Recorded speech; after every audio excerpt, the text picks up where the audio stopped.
Hey guys, tonight we sail across time and space, drifting toward a mysterious world where the ocean is both the map and the guide. Probably won't survive this, because the vastness of the ocean is no place for the faint of heart. But the journey itself will pull you in deeper than any map could. You're about to step into the shoes of ancient Polynesian navigators, masters, who sailed without the aid of any modern technology, traveling thousands of miles across the open ocean. The skies above and the sea below were their canvas, their guide, and their destination. You can almost feel the rhythm of their movements, the way they would have balanced on their canoes, its fingers tracing invisible lines on the sea's surface, reading it like an open book. Only the initiated, the wayfinders themselves, knew the sacred paths and secrets of the sea. The Polynesians saw themselves as children of the ocean, connected not only to the lands they voyaged to, but also to the stars above. It's said that every canoe was built with spiritual rituals to ensure safe passage, and the navigators would often perform ceremonies before setting out on their voyages, calling on the gods of the sea and sky for protection. These navigators weren't just sailors. They were the keepers of knowledge that had been passed down for thousands of years. Hidden in the night sky and the ocean's currents, historians still debate whether this ability came from thousands of years of trial. They used the stars to plot their course at night, while during the day they would gauge their position by observing the sun's path across the sky and the behavior of the waves. If the waves shifted, they knew the direction. If the stars moved, they adjusted their course, an error, or if it was part of a deep spiritual understanding that came from living in harmony with the sea. They didn't need landmarks to guide them, just the natural world.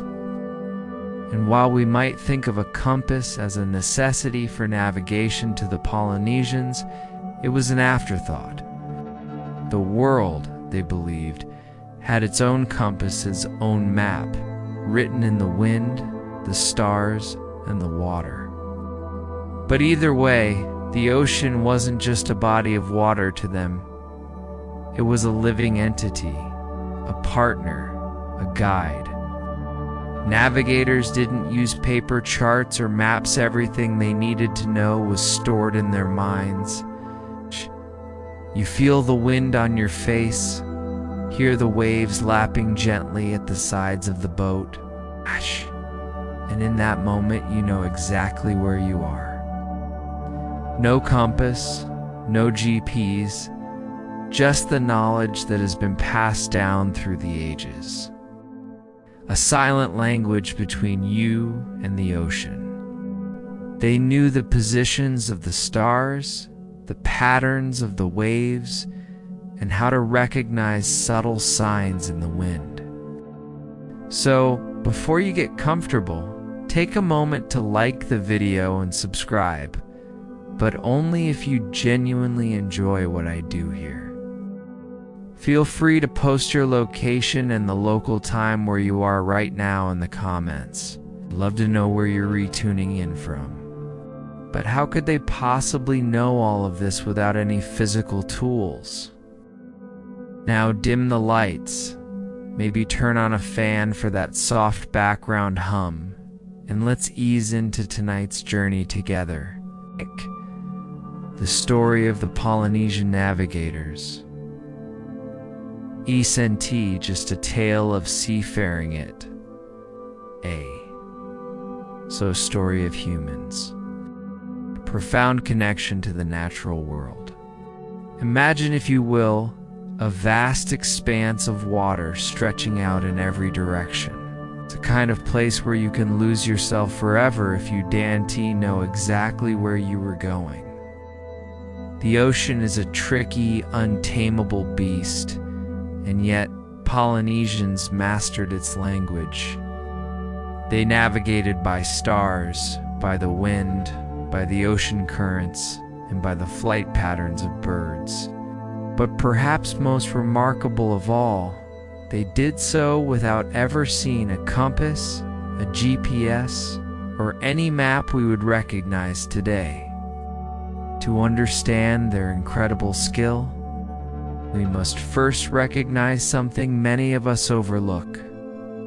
The ocean, to the Polynesian wayfinder, was not an obstacle, it was a road, a path, just like any other. Imagine seeing waves not as crashing forces, but as guides, pushing you toward your destination, teaching you which direction to go. It wasn't the stormy sea that threatened the navigator, but their own ability to read it correctly, to understand its rhythm, its sway, and its whispering calls. Historians still argue whether this mastery over the ocean was innate, or whether it was the result of centuries of study passed down from one generation to the next. But one thing is certain, this knowledge was highly guarded. The wayfinding tradition was so deeply tied to spirituality that it became more than just navigation. It became a sacred art. But what made this skill so unique? Unlike the methods we use today, Polynesian navigation relied on memory, tradition, and an understanding of nature that was unparalleled. You can imagine it now, standing at the helm of a canoe, eyes scanning the horizon, the night sky bright with stars, the sea calm but always shifting. In fact, this knowledge was so intricate that it even included how to interpret the swells of the ocean, each wave pattern offering clues about where land might be or where the best fishing might be found. The secret lies in something we often forget in today's world. Their connection to nature was direct and profound. They were in constant communication with the ocean. This ancient Polynesian wayfinding technique is known as star navigation, and it involved aligning the stars, the waves, and the sun with the movements of the canoe. What's truly fascinating is how they could navigate these vast distances without ever seeing the shore. You might find yourself wondering, as the cool night air brushes against your skin and the soft lapping of the waves fills your ears, how it was possible for the ancient Polynesians to develop such an intricate, complex system of navigation with nothing more than their senses and their memory. They didn't draw lines on paper or carve patterns into stone, an error, or whether it was something more mystical, something tied to a spiritual connection between the navigators and the ocean itself. They didn't use compasses, sextants, or any of the modern instruments that we rely on today. The Polynesians were among the greatest explorers the world has ever known, traveling across the largest ocean on Earth without ever losing their way. Yet this was no accident. He was a master navigator trained in the old ways, and he sought to pass his knowledge on to a new generation. They were reminding us that the knowledge of our ancestors is not something that should be left behind it's something that should be cherished, preserved, and passed down to future generations. This revival of Polynesian navigation wasn't just about sailing across the ocean, it was about reconnecting with the world in a more intimate, profound way.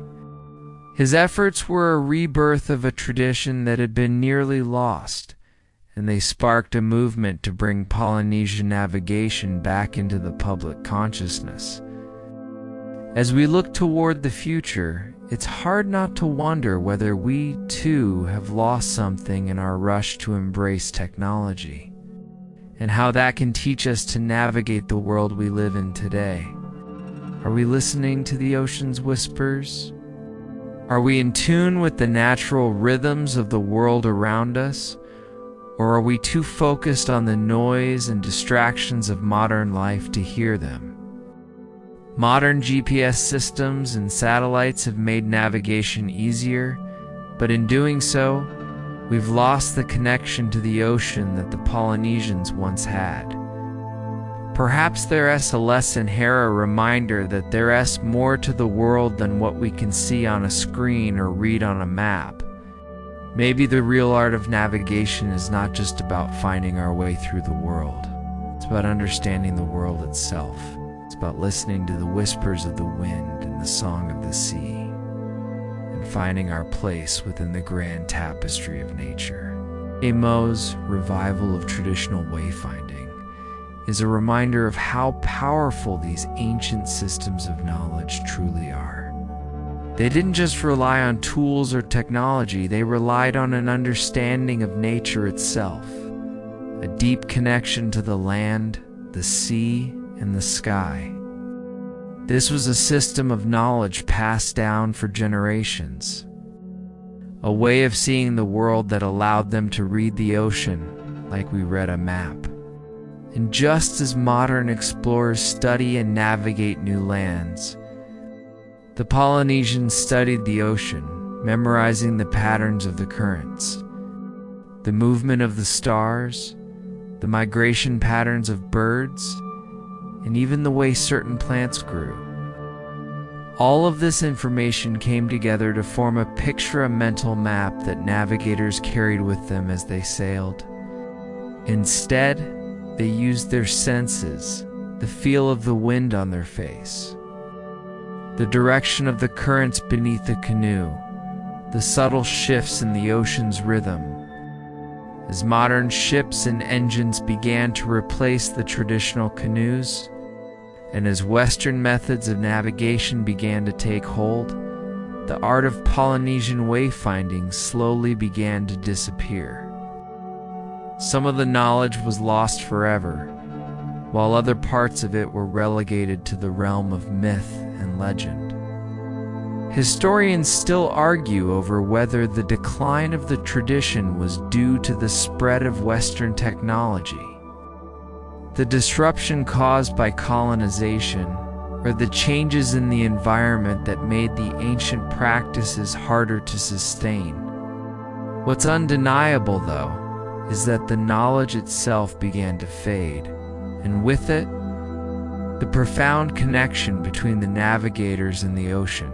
They didn't need technology to tell them where they were. The ocean told them everything they needed to know. In fact, they could travel across thousands of miles of open ocean with nothing but the stars and the sea. It was as if they had developed a sixth sense, intuitive connection with the natural world that allowed them to navigate with precision and certainty. Imagine the confidence, the calm, feeling of oneness with nature that would come from such a profound understanding of the world around you. One of the fascinating aspects of Polynesian navigation is that it wasn't just a technical skill. It was, for the people, a deeply spiritual practice. The ocean wasn't merely a place to travel across. It was a living, breathing entity with its own spirit, its own consciousness.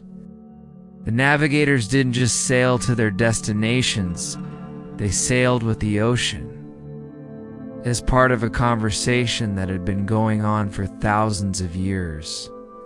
It was a relationship built on respect and understanding. And it's something that modern sailors, for all their technology, struggle to replicate.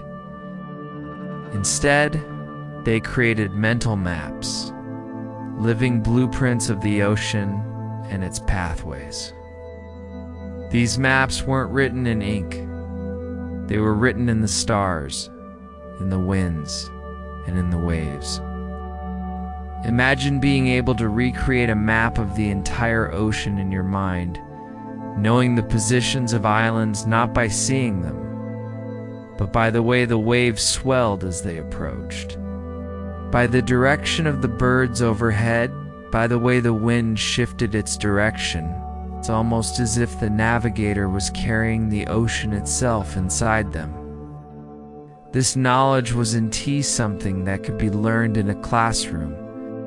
It was passed down from teacher to student, a sacred tradition. It's held in the minds and hearts of those who had spent their lives learning to read the ocean, as one would read a book.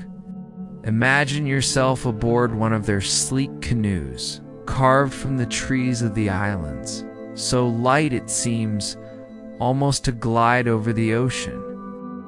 The stars above you like guides in the night sky. The ocean around you is vast, stretching out in every direction like a living, breathing organism. And yet, the navigator at the helm is calm, steady, reading the water as if it were an open book. Every movement of the waves, every shift in the wind, and every star-esque flicker is a piece of a puzzle that only the most skilled and intuitive of navigators could solve. In the modern world, we think of maps as these flat, static representations of the world. But for the Polynesians, maps were living, dynamic entities. Historians still argue whether the art of Polynesian wayfinding was solely a product of careful observation, passed down through generations of trial. In the days before European exploration and colonization disrupted their way of life, the Polynesians sailed across vast distances. From Hawaii to Easter Island, from New Zealand to Tahiti, without ever losing their way. You might wonder how they could possibly accomplish such feats, especially when you think about the distance they traveled. But what happens when that sacred knowledge begins to fade? In the 1970s, however, a Hawaiian man named Mo Pialig began to revive this ancient art. In a way, Mo Pialig and others who followed in his footsteps were not simply preserving an ancient tradition.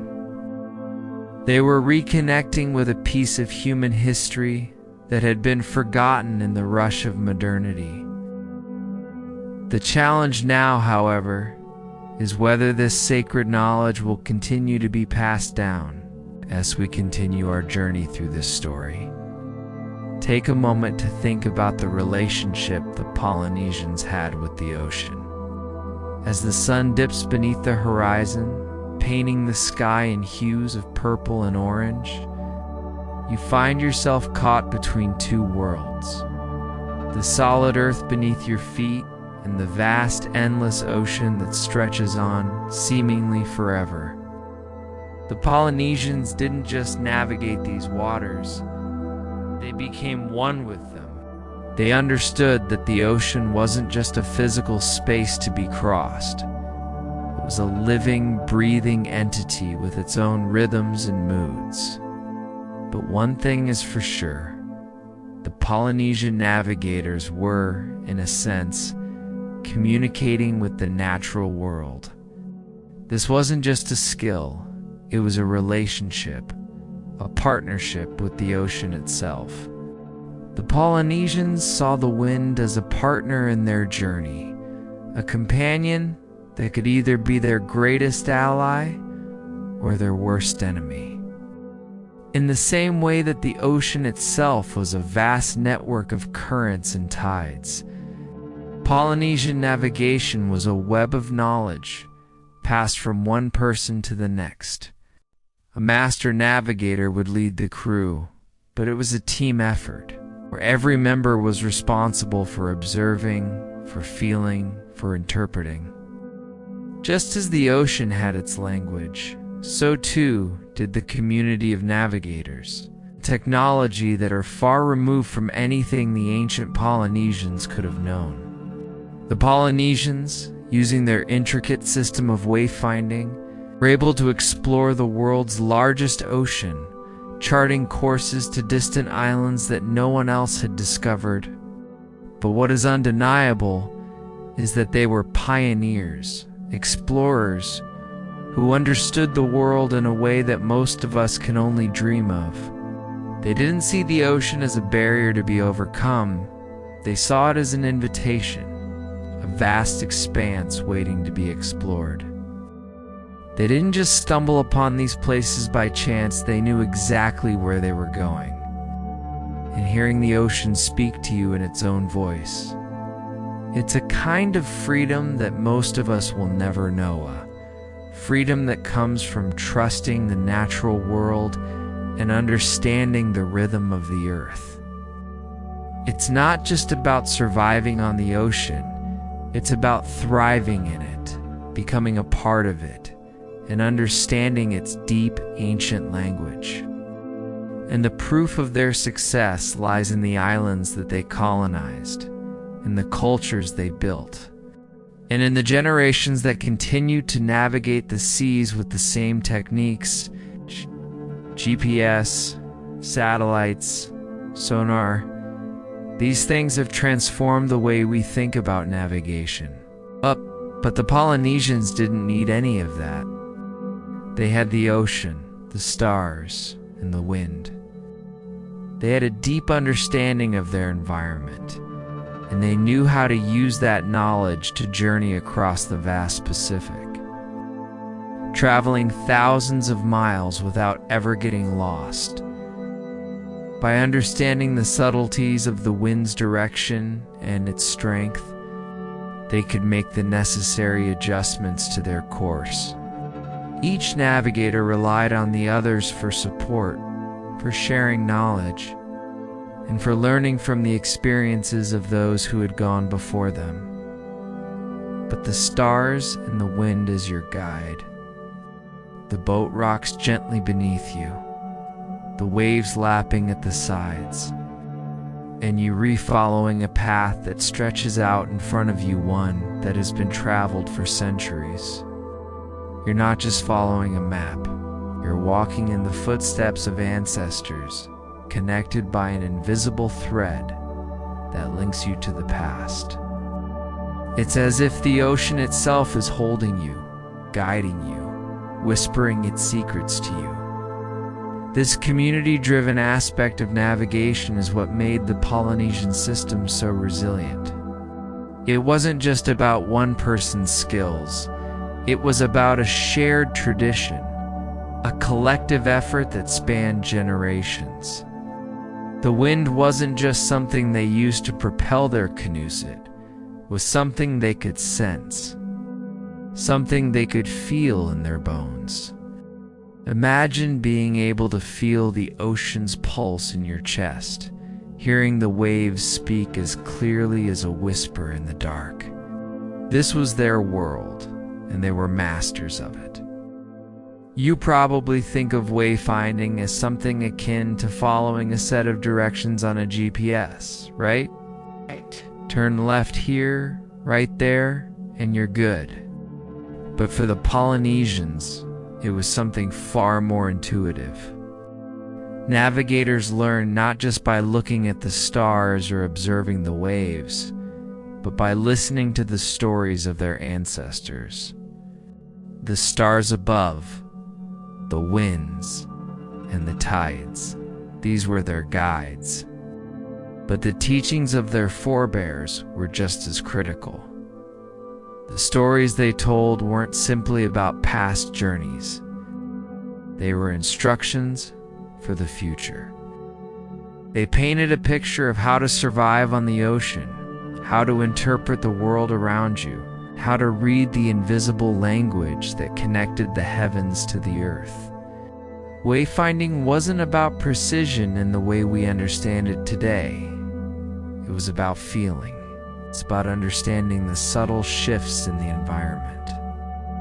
The way the ocean rippled beneath their canoes, the way the wind shifted direction, Even the flight path of a bird, they saw it all as clues in a grand cosmic puzzle. Historians still argue whether this ancient method of navigation is a lost art or a series of skills waiting to be rediscovered. Their methods were passed down in the form of stories-old traditions that became the very foundation of their culture. And yet it wasn't just the stars that guided them. The wind played a key role as well.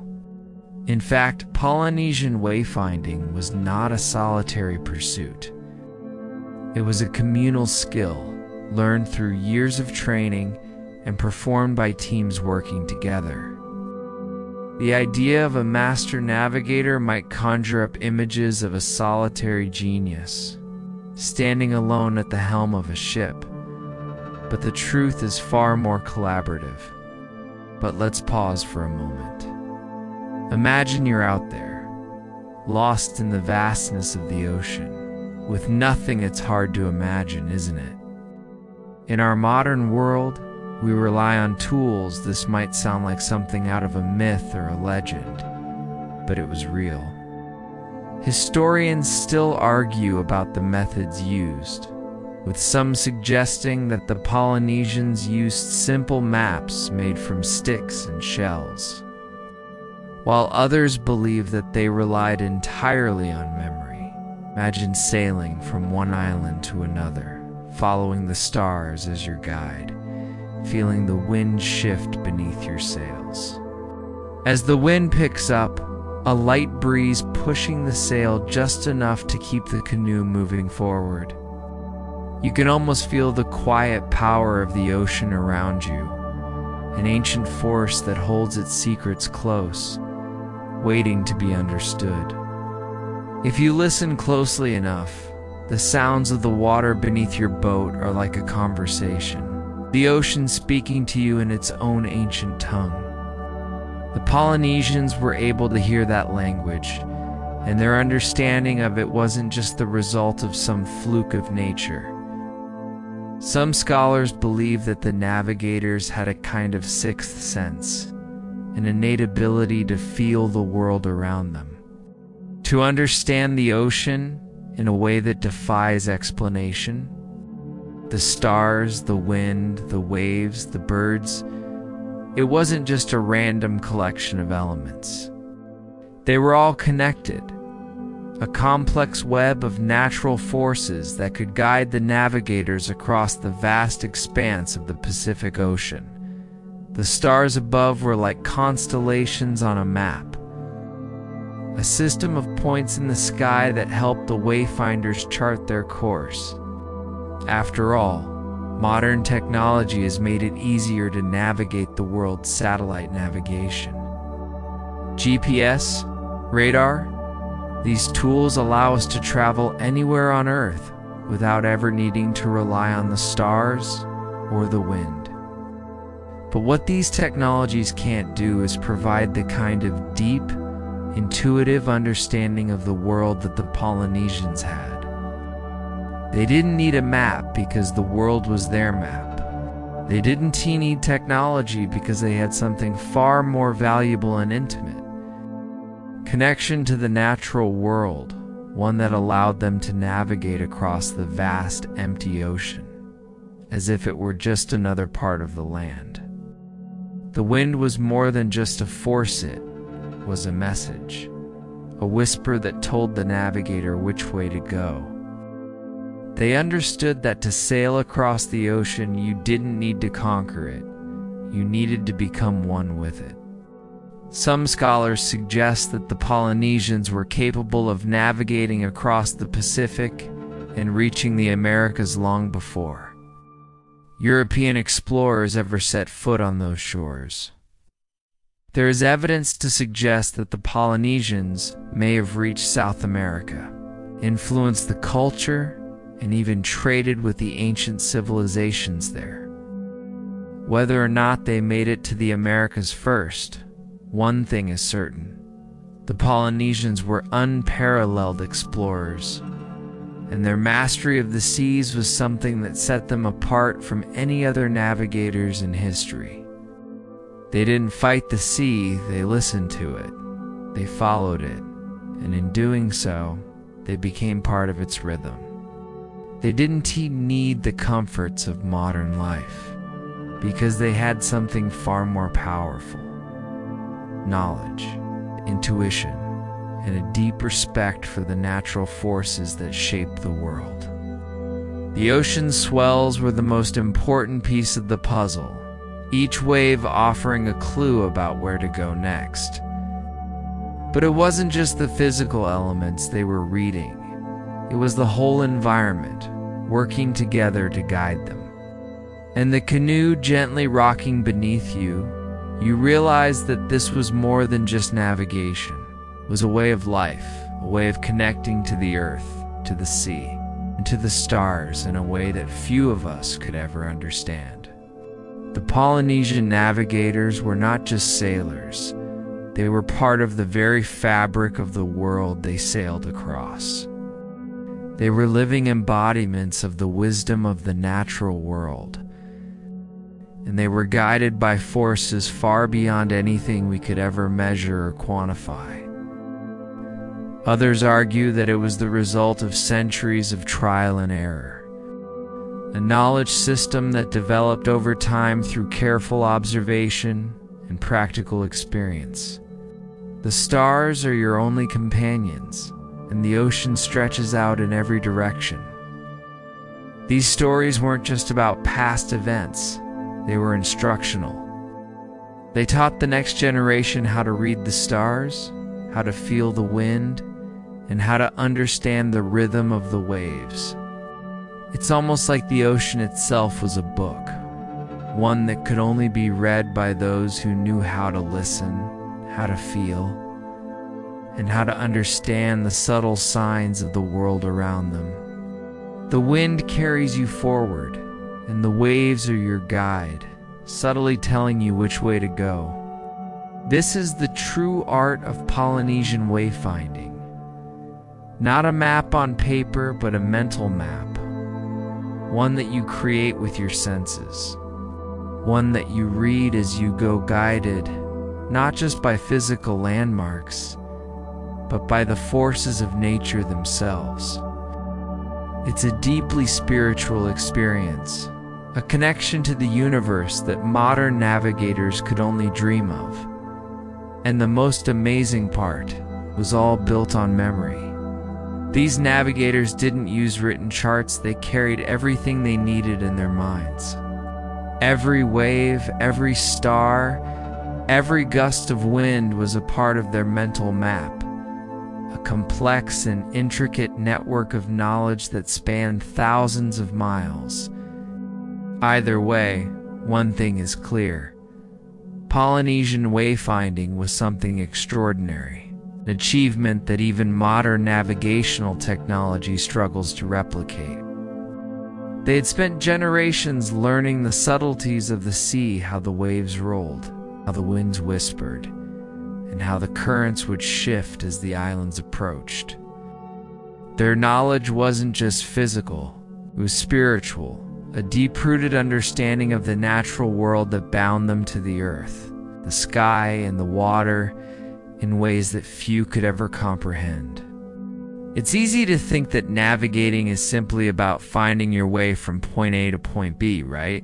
We hop into a car, we set the GPS, and we follow the instructions.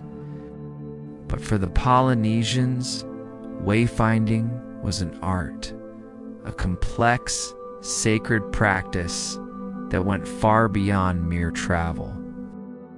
It was about communion with the environment, understanding the forces at play in the world around you, and using that knowledge to move through it. They didn't need technology because they had something far more powerful: intuition, knowledge passed down through the generations, and a deep connection to the very world they traveled through. Historians still argue about the specifics of how Polynesian navigation evolved, whether it was purely based on observation and learned knowledge, or if there was something more mystical at play. But the real beauty of Polynesian navigation is how it all came together. Now, picture yourself in the middle of the ocean, far from any land. What is even more incredible is that this knowledge was in tea written down it, was passed down through generations in the form of stories. Oral traditions that told of voyages and adventures across the Pacific. One might ask how, in a world so driven by technology, we could ever replicate this kind of knowledge. The ancient Polynesians were more than just sailors, they were living embodiments of the art of navigation. Historians still debate whether the Polynesians could have reached the Americas before Columbus. But the idea isn't as far-fetched as it may sound. You sit there imagining the vast ocean around you, the stars above you. As the night deepens and the stars shine more brightly, it's easy to lose yourself in the calm, gentle rhythm of the ocean beneath you. You feel the sway of the canoe, the steady movement of the waves as they roll and break around you, and the gentle hum of the wind in your ears. The Polynesians understood that they were not separate from the ocean, but a part of it, that every wave that crashed against their canoe, every gust of wind that filled their sails, was a conversation, a message from the natural world. Navigating wasn't simply about getting from one island to another. It was about becoming one with the sea, about living in harmony with the elements and understanding the language of the earth. They could recognize a particular wave pattern that signaled land was nearby, or a change in the wind that meant they were on course. They didn't need to calculate latitude and longitude. Instead, they navigated through a deep understanding of the sea, learned from countless generations of sailors before them. This knowledge was stored not in books or charts, but in their minds and hearts, passed down through oral traditions. The answer lies in the apprenticeship system. Young navigators didn't just learn by studying charts, they learned by observing the masters. As Western influence spread across the Pacific and modern navigation tools like compasses and maps became more widely available, the ancient art of Polynesian wayfinding slowly began to disappear. Traditional knowledge that had been passed down for centuries was at risk of being lost forever. The revival of traditional wayfinding has not only preserved an ancient art, it has also rekindled a sense of connection to the natural world. In an age of technology and modern conveniences, it's easy to forget the old ways, to lose sight of the connection between humanity and nature. But Polynesian wayfinding reminds us that there is wisdom in the natural world, wisdom that can guide us even in the darkest of times. It's a reminder that we are all connected, that the stars above and the sea below are not just objects to be studied or conquered. They are living, breathing parts of the world that can teach us how to navigate our way through life. Some of the knowledge was preserved in written records, but much of it was simply forgotten. The last generation of traditional navigators, trained in the ancient ways, began to pass away, and with them went the sacred knowledge of the sea. They would spend years at sea, memorizing the patterns of the ocean, learning to read the stars, and developing an intuitive understanding of the world around them. It wasn't an easy process. Wayfinding required patience, discipline, and a deep respect for the natural world. It took years of practice to master the art, but once a navigator had learned the ways of the ocean, it could sail confidently, knowing that the stars and the waves would guide them. It was a system of mental maps, drawn from the memory of the stars, the movement of the waves, and the shifting of the winds. The stars, for instance, weren't just fixed points in the sky. They were moving markers that the Polynesians could use to navigate by. In the 1970s, a Hawaiian navigator named Mo Pialig led the effort to bring Polynesian navigation back to life. He had been trained in the old ways by his elders, and he was determined to pass on the knowledge he had inherited. Through his efforts, the art of traditional wayfinding was resurrected, and young navigators once again began to learn the sacred craft of reading the ocean. It wasn't easy, and it took time, but the revival of Polynesian navigation proved that the old ways were still alive. They could even tell the direction they were sailing by the way the ocean felt beneath their canoe. It wasn't just a skill, it was an art. A mastery of the elements that combined the knowledge of the natural world with an almost mystical connection to the ocean. The wayfinders didn't simply interpret the physical world, they felt it in a way that most of us can't even comprehend. It's like they were part of the ocean, and the ocean was a part of them. In that sense, every journey was a sacred act, a pilgrimage, not just across the ocean, but into the heart of nature itself. In that moment, you're not just a sailor, you're a part of something much larger than yourself. Some scholars believe that the Polynesians were able to navigate using an intuitive understanding of the natural world, a kind of deep connection to the earth that went beyond conscious thought. Others think that the system was based on a highly refined technique of observation developed over centuries of trial and error. Either way, the Polynesians were masters of the sea, and their wayfinding skills were so sophisticated that they could navigate vast distances across the sea, Pacific Ocean, without ever getting lost. Now the stars above guide you, and the ocean's swells tell you where to go. But how do you know if you're on the right path? How do you know when to adjust your course, when to change your sail, or when to let the wind take you wherever it may? The answer lies in the subtle, delicate patterns that emerge in the sea itself. It's in the way the waves move, the way the water churns beneath the canoe. The Polynesians were able to read these patterns with astonishing precision, using the swells to gauge their position and predict their course. But they didn't just read the water, they read the world around them too. The flight patterns of birds, the behavior of fish, and the subtle changes in the winds. Direction all held clues about where they were and where they were going.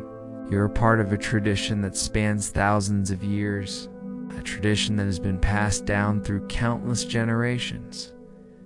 And in that moment, as you gaze up at the stars above and feel the ocean below, you realize that the journey you re on is not just a physical one, it's a spiritual one too. The Polynesian navigators, you see, didn't just read the ocean, they felt it. They didn't just navigate with their minds, they navigated with their hearts and souls. In ancient times, wayfinding wasn't just about reaching a destination. It was about a connection to the world around you, a deep and sacred bond with nature itself. Now, imagine you're traveling across the open ocean, far from any land, surrounded only by the vast expanse of water. It's hard to imagine, but the Polynesians knew the ocean like we know the back of our hands. The fascinating thing is that these ancient navigators didn't rely on written charts, numbers, or mathematical calculations. Historians still argue whether this system of navigation was truly based on pure observation and memory, or whether there was some deeper, more spiritual knowledge involved. But how did this knowledge stay alive over thousands of years? But what happens when that knowledge begins to fade? It was only in the 20th century that efforts to revive this ancient tradition began. Today, the spirit of Polynesian navigation is still alive and well, with navigators passing down their knowledge to new generations. As the wind picks up, a light breeze pushing the sail just enough to keep the canoe moving forward. You can almost feel the quiet power of the ocean around you, an ancient force that holds its secrets close, waiting to be understood. If you listen closely enough, the sounds of the water beneath your boat are like a conversation, the ocean speaking to you in its own ancient tongue. The Polynesians were able to hear that language, and their understanding of it wasn't just the result of some fluke of nature. Some scholars believe that the navigators had a kind of sixth sense, an innate ability to feel the world around them, to understand the ocean in a way that defies explanation. The stars, the wind, the waves, the birds, it wasn't just a random collection of elements. They were all connected, a complex web of natural forces that could guide the navigators across the vast expanse of the Pacific Ocean. The stars above were like constellations on a map, a system of points in the sky that helped the wayfinders chart their course. After all, modern technology has made it easier to navigate the world's satellite navigation. GPS, radar, these tools allow us to travel anywhere on Earth without ever needing to rely on the stars or the wind. But what these technologies can't do is provide the kind of deep, intuitive understanding of the world that the Polynesians had. They didn't need a map because the world was their map. They didn't need technology because they had something far more valuable and intimate. Connection to the natural world, one that allowed them to navigate across the vast, empty ocean, as if it were just another part of the land. The wind was more than just a force, it was a message, a whisper that told the navigator which way to go. They understood that to sail across the ocean, you didn't need to conquer it. You needed to become one with it. Some scholars suggest that the Polynesians were capable of navigating across the Pacific and reaching the Americas long before European explorers ever set foot on those shores. There is evidence to suggest that the Polynesians may have reached South America, influenced the culture, and even traded with the ancient civilizations there. Whether or not they made it to the Americas first, one thing is certain: the Polynesians were unparalleled explorers, and their mastery of the seas was something that set them apart from any other navigators in history. They didn't fight the sea, they listened to it, they followed it, and in doing so, they became part of its rhythm. They didn't need the comforts of modern life, because they had something far more powerful: knowledge, intuition, and a deep respect for the natural forces that shape the world. The ocean swells were the most important piece of the puzzle, each wave offering a clue about where to go next. But it wasn't just the physical elements they were reading. It was the whole environment, working together to guide them. And the canoe gently rocking beneath you, you realized that this was more than just navigation. It was a way of life, a way of connecting to the earth, to the sea, and to the stars in a way that few of us could ever understand. The Polynesian navigators were not just sailors. They were part of the very fabric of the world they sailed across.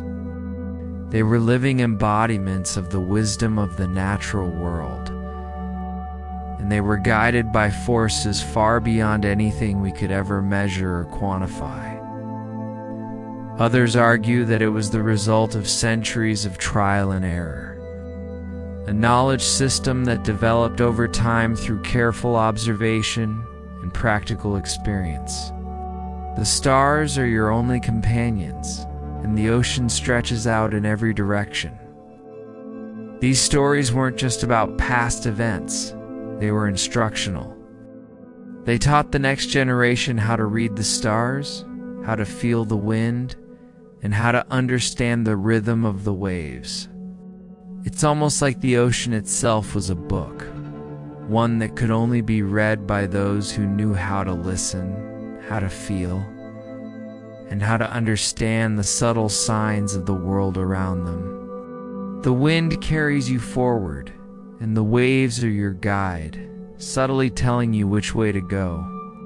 This is the true art of Polynesian wayfinding.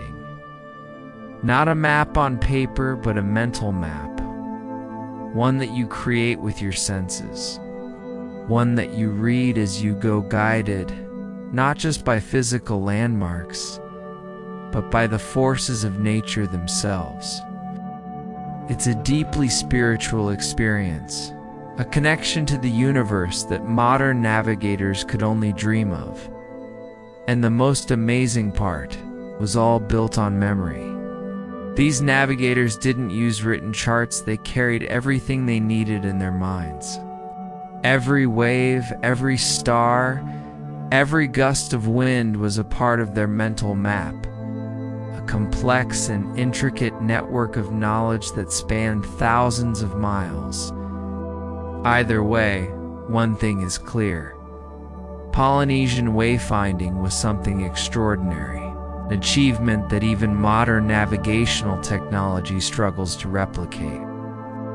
They had spent generations learning the subtleties of the sea, how the waves rolled, how the winds whispered, and how the currents would shift as the islands approached.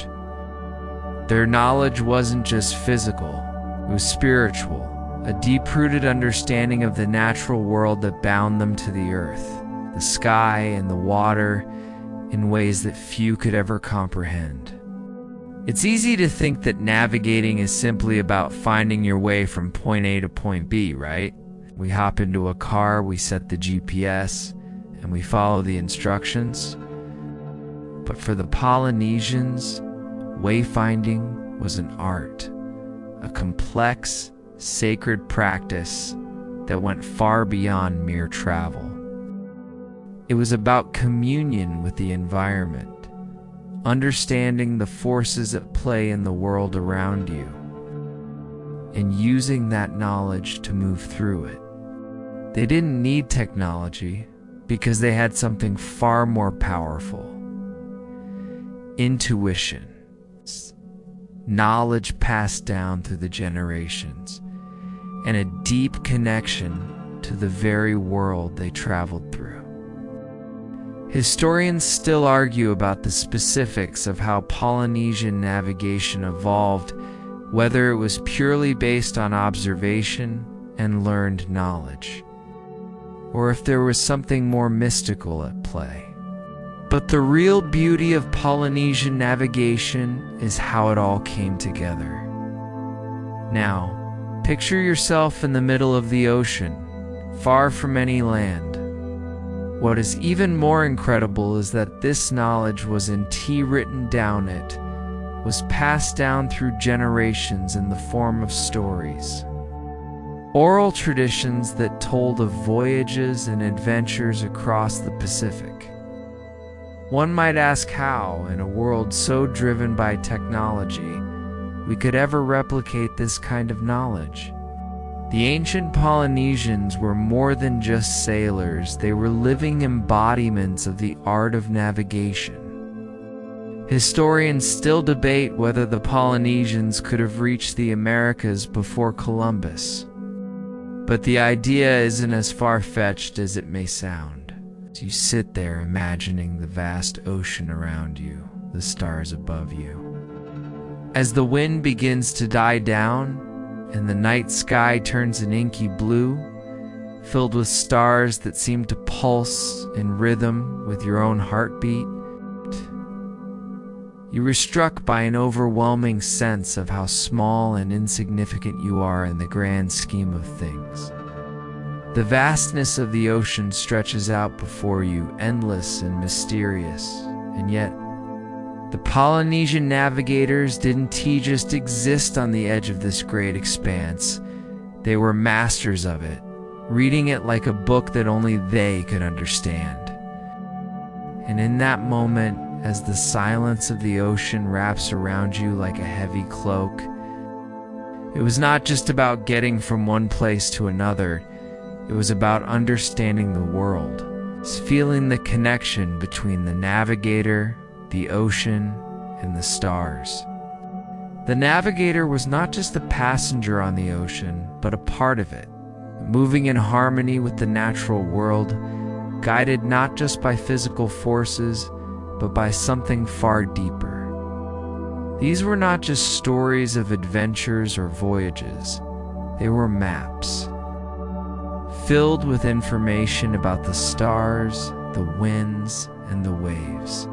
Some believe that they used maps made from sticks and shells, with each island represented by a specific object, a kind of abstract representation of the world.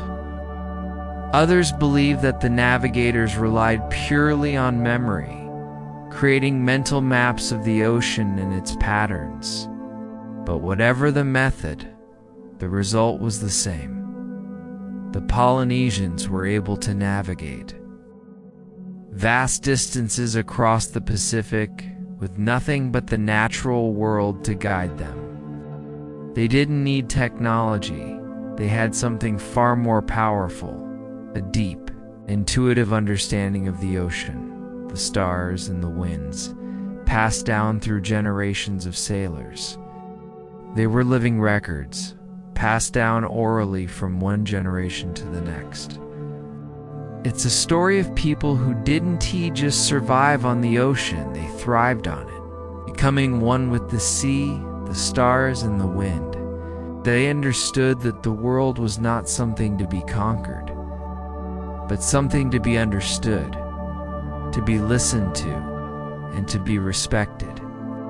It's a lesson we can all take with us today, that the natural world is not something we can control. It is something we must learn to live with, in harmony, just as the Polynesians did all those years ago. The navigators didn't just memorize routes, they memorized the world. And each journey was a retelling of the stories that had been told before them. The stars, the wind, the sea, they were all characters in a vast, unfolding narrative. And the navigator was the storyteller, weaving their own journey into the fabric of the story. It wasn't just about getting from one place to another. It was about connecting with the past, the ancestors who had traveled the same waters, and with the future, knowing that the stories would be passed down to the next generation. This is the essence of Polynesian wayfinding. It is not just about the tools, the techniques, or the physical journey. It is about the relationship between the navigator and the world around them, a relationship that is rooted in respect, reverence, and understanding. You realize that their mastery wasn't just in their technical skills. It was in their ability to listen, to connect with the natural world, and to move through it with grace and confidence. The Polynesians didn't just rely on the stars, the wind, or the waves. They used every sense at their disposal to guide them on their journey. They could feel the ocean's swells beneath them, sensing the subtle changes in the water's movement that told them where they were. They could read the stars as if they were words on a page, each one guiding them toward their destination. The birds overhead weren't just creatures of the sky, they were living compass needles, pointing the way toward land. The wind wasn't just a force of nature, it was a whisper, telling them which way to go. All of these elements came together in a way that we can barely comprehend today. It was a living system, a mental map of the world that was created not on paper, but in the navigator's mind through years of experience, observation, and training. It was a profound understanding, one that transcended the mere act of travel and became a way of life, a philosophy, an art that could not be taught by books or measured by the instruments we use today. Imagine sailing across the ocean with nothing but the stars, the wind, and the waves to guide you. You have no compass, no GPS, no map, just the natural world. A world that speaks to you through the rhythm of the sea, the direction of the wind, and the subtle shifts in the waves. Was it purely the result of thousands of years of trial and error, learning from each journey, refining their methods over generations? Or was there something more to a tan, almost mystical connection to the natural world that allowed them to read the ocean, the sky, and the stars in a way that no one else could? Some argue that the Polynesians were simply incredibly skilled observers, able to read the subtle cues of the ocean and the atmosphere in ways that we can only begin to understand. Others, however, suggest that there was a deeper, more spiritual connection at play, one that allowed the navigators to tap into something beyond human understanding, an ancient wisdom that had been passed down from generation to generation. The ocean is alive, and it's telling you exactly where to go. You don't have to see land, you don't need landmarks, everything you need is right in front of you. And yet, it's invisible to the untrained eye. This was the reality for Polynesian navigators. They didn't need technology because they had something far more valuable: the ability to feel the ocean's pulse, to understand its language, and to follow its rhythm with an innate sense of direction that modern technology still struggles to replicate.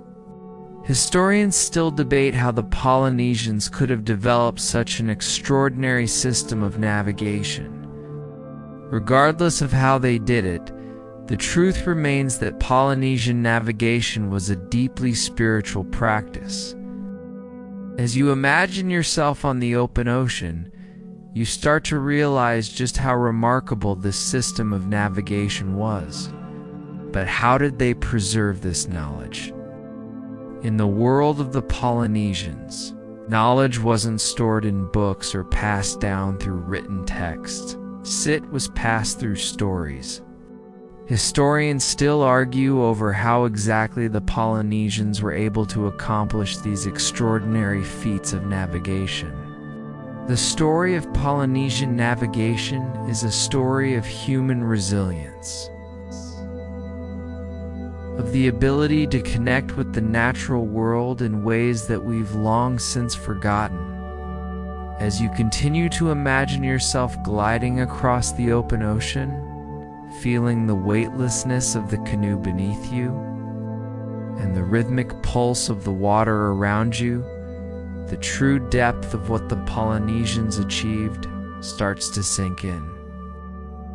Our modern methods of navigation are precise, yes, but they don't offer the same intimacy with the environment. We no longer need to feel the rhythms of the sea beneath us, or read the stars above us, or listen to the subtle shifts in the wind.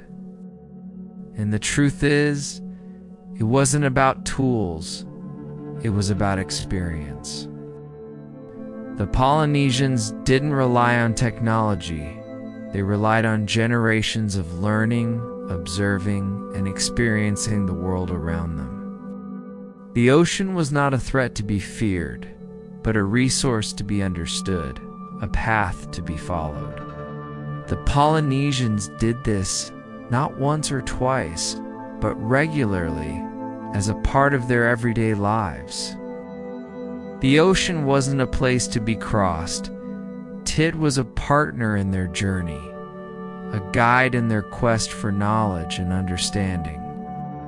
Every journey was an act of communion, a moment in which the navigator, the canoe, and the ocean all became one. This is the essence of Polynesian wayfinding. Not just the ability to navigate across vast oceans, but the ability to connect with the world in a way that few of us ever will. And they didn't just rely on the stars, the waves, or the wind. They used the whole environment. From the flight patterns of birds to the temperature of the water. They interpreted every part of their surroundings as part of a larger system. It wasn't just about knowing where they were, it was about knowing how everything fit together, how the stars, the wind, and the ocean were all part of a grand interconnected system that could guide them through the world. The navigators didn't just use the stars and the wind, they used everything around them. Every clue the ocean and the environment gave them to navigate the vast distances between the islands. They had a deep understanding of their surroundings, from the smallest shift in the current to the pattern of a bird's flight. Our technology has advanced so far that we no longer need to feel the waves beneath us or watch the stars above us to find our way. But the Polynesians knew something that we VA lost in the rush to conquer the world with machines and maps. That the world is not something to be controlled. It is something to be understood, respected, and listened to. Their wayfinding wasn't just a skill, it was a philosophy, a way of living in harmony with the world, of learning from it and adapting to it. And maybe, just maybe, there's something we can learn from them as we continue our own journeys through the world. And this knowledge wasn't static, it was dynamic, constantly evolving as they learned more about the world and as the world itself changed. They didn't need a compass or a map because they had the ocean in their minds. The knowledge they passed down wasn't just a list of facts or instructions, it was an experience, a way of seeing the world that was built on deep connection and understanding. They didn't look at the ocean as something to be conquered. They looked at it as a language to be learned, a story to be understood. And every journey was part of that story, part of a never-ending conversation between the sailor and the sea. And perhaps this is part of what makes the ancient Polynesian wayfinding system so special. It was a holistic method, one that involved all the senses, not just the eyes. Some scholars argue that the Polynesians were able to read the ocean and the stars through an almost supernatural understanding of nature, while others contend that their skills were developed through centuries of careful observation and practice. Whatever the case, fact remains that the Polynesians were extraordinary navigators, some of the greatest the world has ever known, and their knowledge of the ocean was unparalleled. The navigators didn't just see the world, they felt it.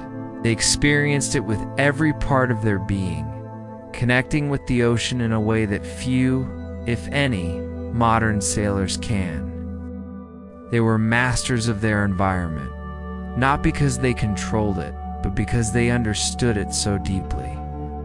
They didn't just exist within the natural world, they were a part of it. And this was the essence of their navigation system, a deep, intuitive understanding of the world around them. They didn't just read the ocean, they conversed with it.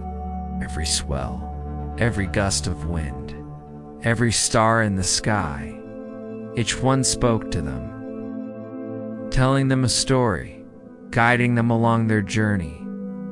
It was a relationship built on trust, knowledge, and respect. The ocean was their ally, not their enemy.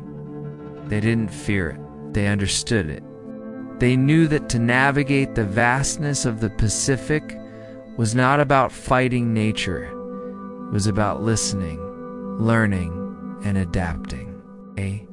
The navigator's role was on T just to direct the course. It was to interpret the world around them, to read the signs and to make decisions based on the constant flow of information they received from the ocean itself.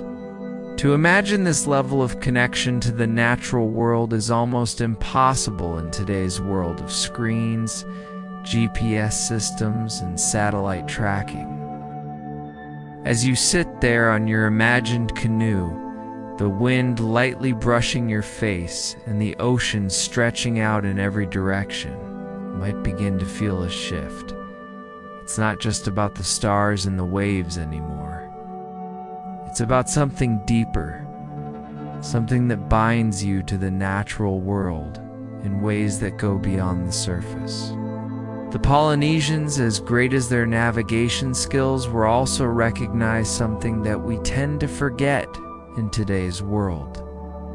The ocean is not just a tool to be used. It is a living entity, one that demands respect, understanding, and care. They saw themselves as part of the ocean, not apart from it. The ocean wasn't just a path to be crossed. It was a partner to be respected, a guide to be followed.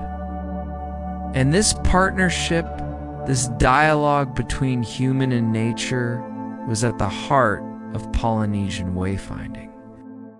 You might be thinking, that sounds beautiful, but how could they have possibly known all this without the tools we have today? Historians still debate how exactly this system of navigation developed, with some suggesting that it was purely based on the observation of the natural world, while others believe that there was a deeper spiritual component at play. But what is even more fascinating is that the knowledge they used was not just about getting from one island to another, it was about surviving, thriving, and building a culture that existed in harmony with the natural world. Imagine navigating without ever seeing land, relying on the subtle patterns of the ocean to tell you where you are. As you continue your journey on the imagined canoe, you start to realize that the Polynesians didn't just navigate. They lived in a world where every part of nature was alive, interconnected, and speaking to them. As we move forward into the modern world, it's easy to forget this deep connection to nature. As the ocean carries you forward, with the canoe barely making a sound in the stillness of the night, it's almost as if time itself has slowed down. The water beneath you is like a mirror, reflecting the stars above, and for a moment, it seems as if the entire world is melted away into a single point of focus. The connection between you and the world around you. In that brief instant, you understand what the Polynesians understood so long ago. To navigate was just about movement. It was about stillness. It's about aligning yourself with the natural forces that shape the world. You don't need to see the land. You don't need to see anything at all. Instead, they relied on their memories, their senses, and the stories of their ancestors. Each journey was a retelling of the stories that had come before, a continuation of an ancient tradition that stretched back generations. The ocean wasn't just a physical entity to the Polynesians, it was a living, breathing spirit. The ocean was not just a space to be crossed, it was a place to be experienced. They knew that the ocean was indeed just a way to get from one place to another. It was a space for self-discovery, for learning, and for growth. It's a connection that has been passed down through generations, and one that you are now a part of. You begin to realize that this journey isn't just about the destination. It's about becoming one with the world, about listening to the whispers of the ocean, the wind and the stars, and about learning from the world around you. And in that moment, you understand what the Polynesians understood so long ago, that navigation is not just a skillet. A way of living in harmony with the natural world.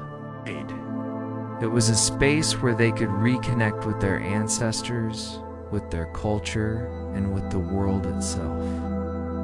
And this is what made Polynesian navigation so much more than a practical skillet. It was a way of life. A philosophy that guided their every move, not just on the ocean, but in life itself. It was a reminder that the natural world was indeed something to be dominated. It was something to be understood, respected, and embraced. It was a space where the navigator could connect with the divine, where they could feel the pulse of the earth beneath them, and where they could hear the language of the world and the gentle swells of the water. The ocean was a mirror, reflecting not just the stars above, but the inner world of the navigator, their thoughts, their feelings, and their connection to the universe. Every journey was an act of spiritual practice, a moment of deep communion with the natural world, and a reminder that the journey was just as important as the destination. The sea was not something to be controlled or conquered. It was something to be respected, understood, and listened to. The navigators didn't see themselves as separate from the ocean. They saw themselves as part of it, as partners in the great dance of nature. And this relationship with the ocean was sacred before setting out on a journey. The navigators would perform rituals to honor the gods of the sea and to ask for their protection. These rituals weren't just ceremonial, they were a way of reaffirming the navigator's place within the natural world, of reminding themselves that they were not in control of the journey, but were simply participants in a much larger process. The navigators didn't memorize coordinates or use instruments. They memorized the patterns of the ocean, the stars and the wind. And they didn't just remember facts, they remembered feelings, sensations, and experiences.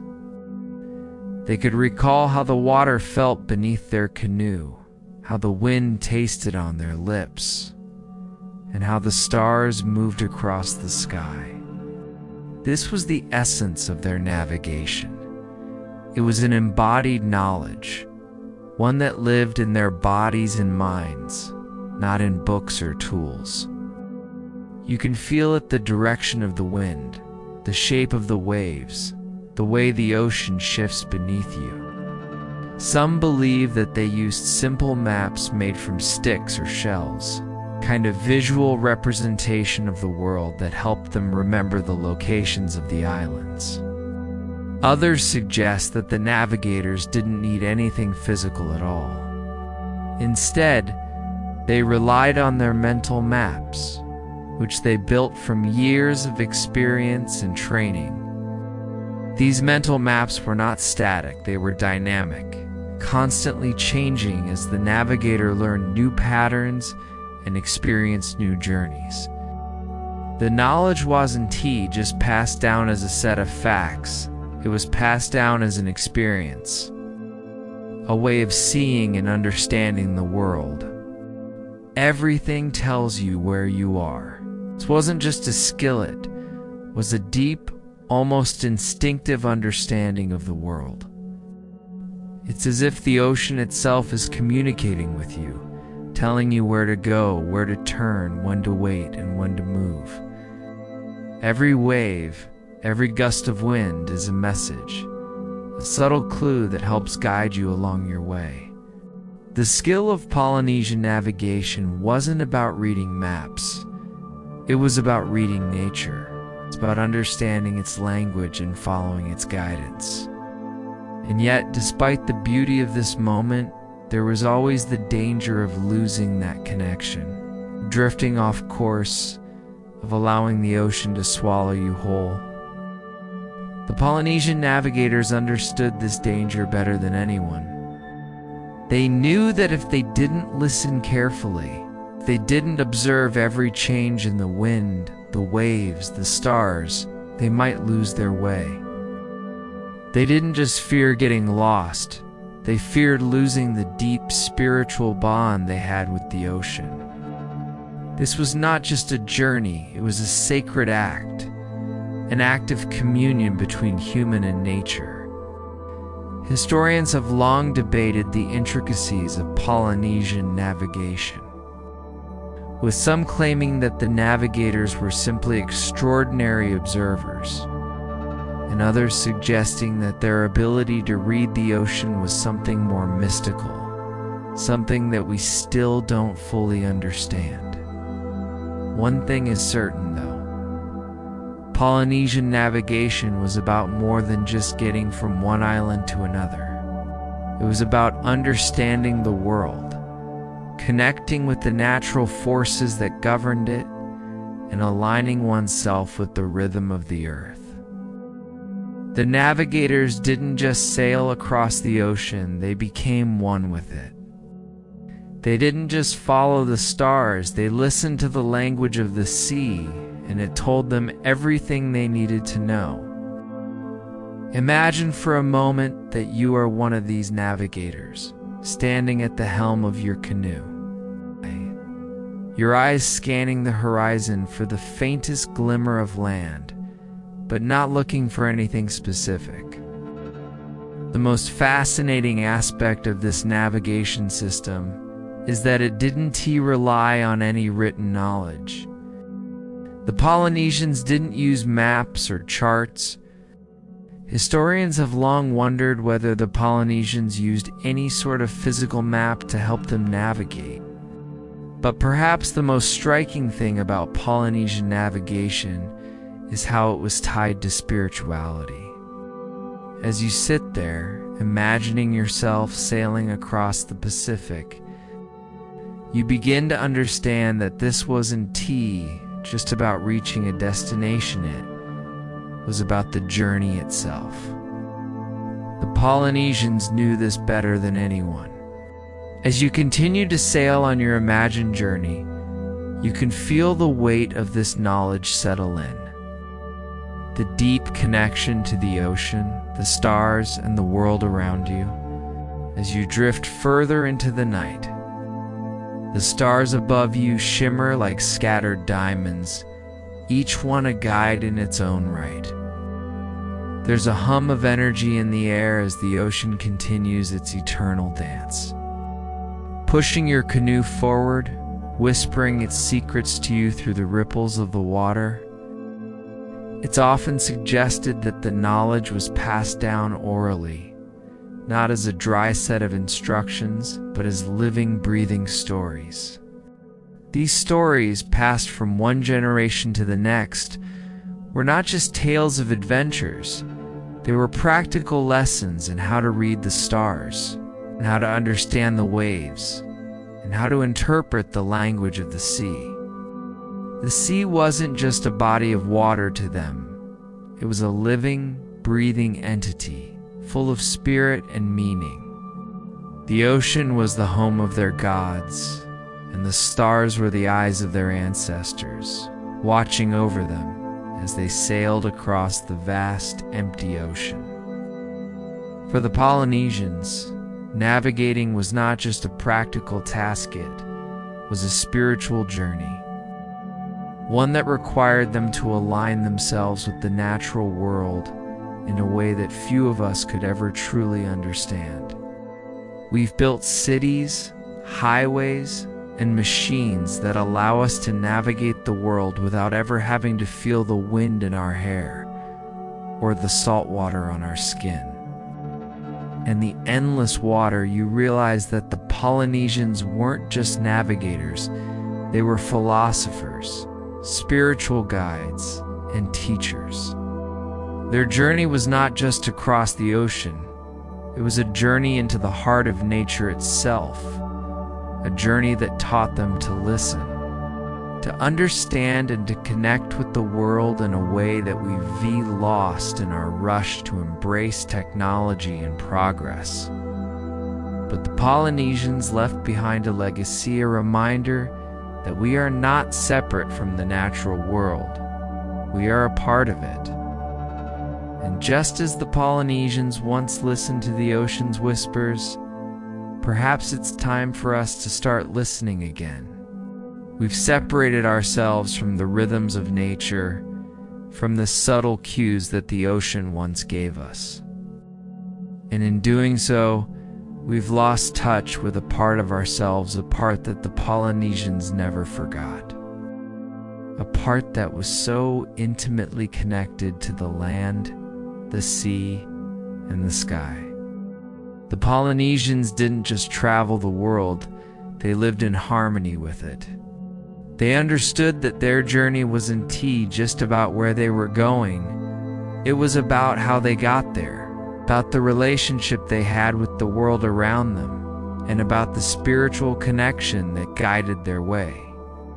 The journey wasn't just about reaching a destination, it was about connecting with the universe, about understanding one's place in the world and one's relationship to the forces that shaped it.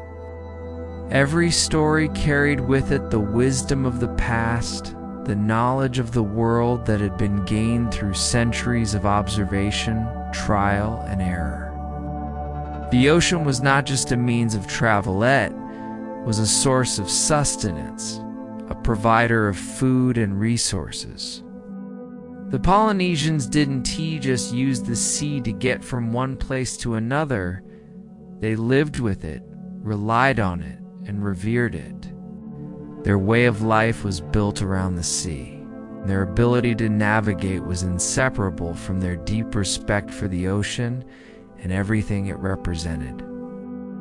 The ocean was both a home and a teacher, a force that guided them, provided for them, and shaped their culture in ways that modern society could never replicate. The knowledge of how to navigate the ocean was not just a practical skill, it was a sacred tradition, one that was passed down from generation to generation, preserving the wisdom of the past and ensuring that the connection between humanity and the natural world would never be lost. These stories were not just about physical navigation. They were about the deeper understanding of the world, of the connection between humanity and nature. We rely on technology to navigate, to find our way, to connect with the world. We no longer need to read the stars or the ocean's currents to find our way. We have GPS, satellites, and maps that make everything easier. But in doing so, we've lost something important. We've lost the deep, intuitive understanding of the world around us, the ability to listen to the wind, the water, and the stars, and to feel our place in the vast, interconnected web of life. The Polynesians understood this on a level that we can only begin to fathom. For them, the ocean was not a barrier to be crossed. It was a teacher to be learned from, a partner to be respected, and a guide to be followed. They were a guide to living in harmony with the world around you, to seeing not just with your eyes, but with your heart and soul.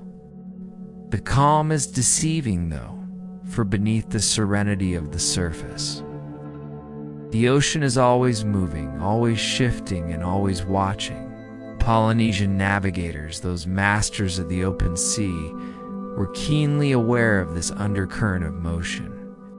For they didn't just navigate through physical spaces, they navigated through time, through memory, and through the very essence of the world around them. This was not simply a journey across the water. It was a journey through the soul of nature itself, a journey that connected the navigators to their ancestors, to the gods of the sea, and to a truth far greater than the destination they sought. Historians still debate how the Polynesians could have maintained such an intricate understanding of the ocean over generations, without the help of written maps or modern tools.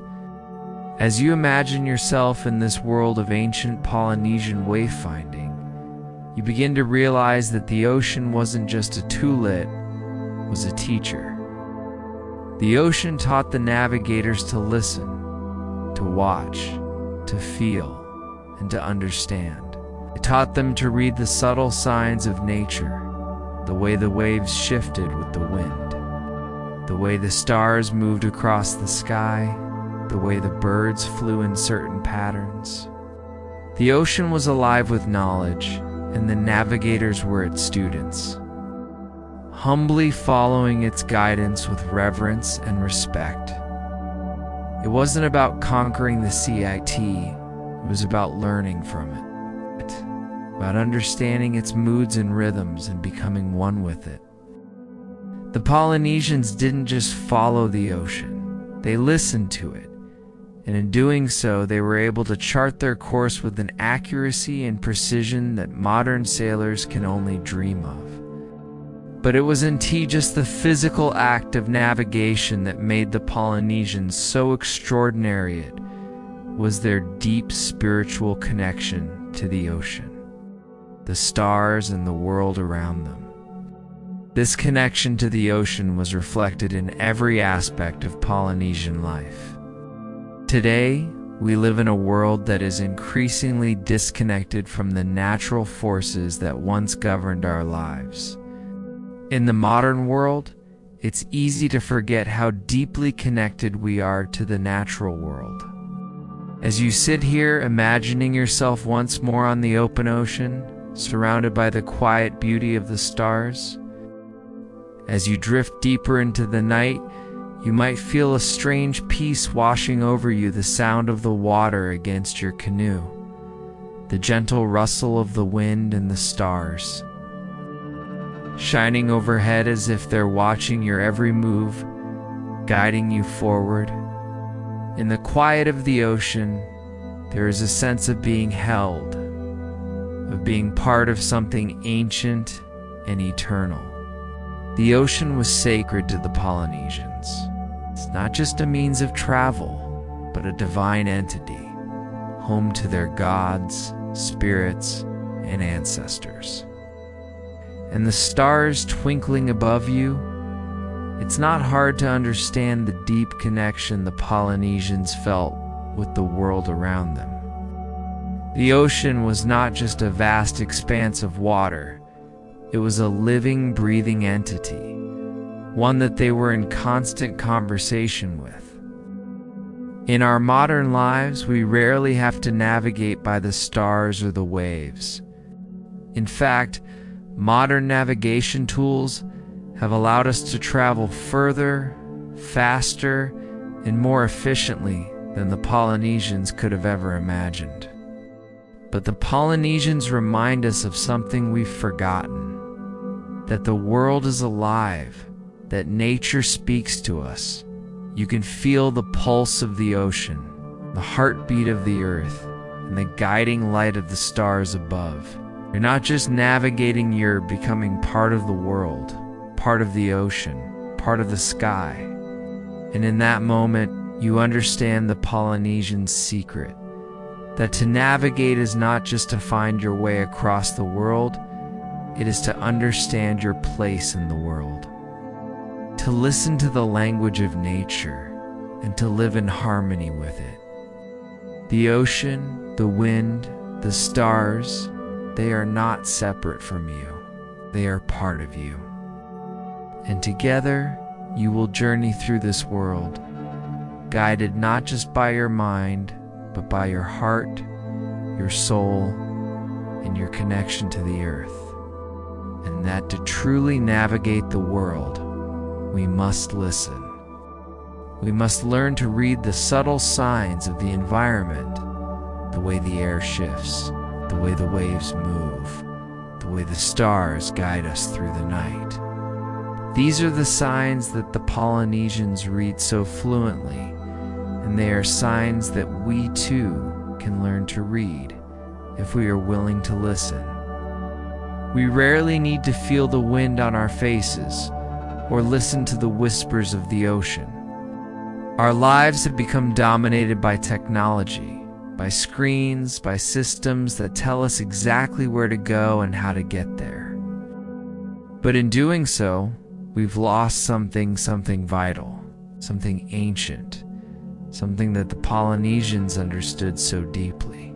They understood that to navigate the world was not just about following a set of instructions. It was about understanding the world around you, feeling it, connecting with it on a deep, almost spiritual level. The waves weren't just obstacles to overcome, they were guides, pointing the way forward. The wind wasn't just a force of nature, it was a partner, working with them to move the canoe along its course. What if we could learn to listen to the wind, to feel the waves beneath us, to watch the stars with the same reverence and attention that they did? What if we could navigate the world not just with our eyes, but with our hearts, with our intuition, with our deep connection to the natural world? Perhaps then we would not only find our way through the physical world, we would find our way back to a deeper, more meaningful relationship with the earth, one that is based not on domination, but on respect, understanding, and harmony. And the stars weren't just distant lights in the sky, they were the eyes of their ancestors, watching over them as they sailed, guiding them toward their destiny. Every voyage was a spiritual act, a journey that connected the navigator not only with the physical world, but with the spiritual world as well. The stars above were not merely points of light, they were the eyes of their ancestors, watching over them as they sailed. The winds were not just natural forces, they were messengers, sent by the gods to guide them on their way. The Polynesians didn't simply set out on a journey, they embarked on a pilgrimage, one that required them to be in constant communion with the natural world, to listen to, feel, and to understand the messages being sent by the universe. The Polynesians understood this better than anyone, this sense of interconnectedness, of being woven into the very fabric of the natural world. Their relationship with the sea was more than just one of utility or survival. It was one of reverence. Some scholars argue that their success was the result of a deep spiritual connection to the world around them. Others suggest that it was a result of thousands of years of trial and error, gradually building up a vast store of knowledge about the ocean, the stars, the winds, and the currents. There is no doubt, however, that Polynesian navigation was a profound achievement, one that defied the conventional understanding of what it means to be a navigator. It wasn't just about getting from one island to another. It was about understanding the natural world in its deepest sense, about seeing the world not as a collection of objects to be controlled, but as a system of interconnected forces to be respected, understood, and lived in harmony with. One where they saw the ocean not as something to be conquered, but as something to be understood, something to be in conversation with. The ocean, the sky, the stars, they weren't just objects in the world, they were a living, breathing system, and the Polynesians were able to read it, interpret it, and live by it.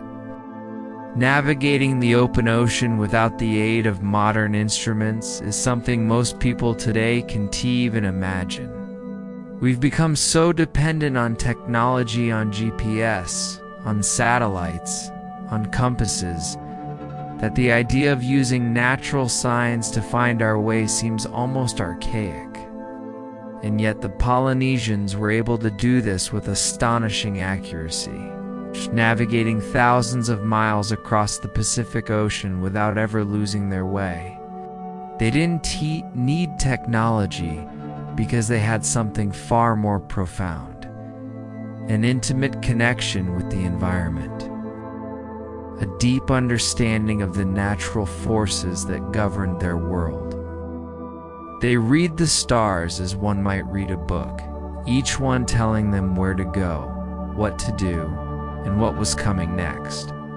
They understood the wind and the waves as if they were part of their own body, each shift in the current, each change in the air, sending them a message about where to head, how to adjust their sails, and when to turn. This wasn't just a skillet, it was a living, breathing tradition passed down through generations, each navigator building on the knowledge of those who came before. This profound relationship with the ocean, however, wasn't simply about survival.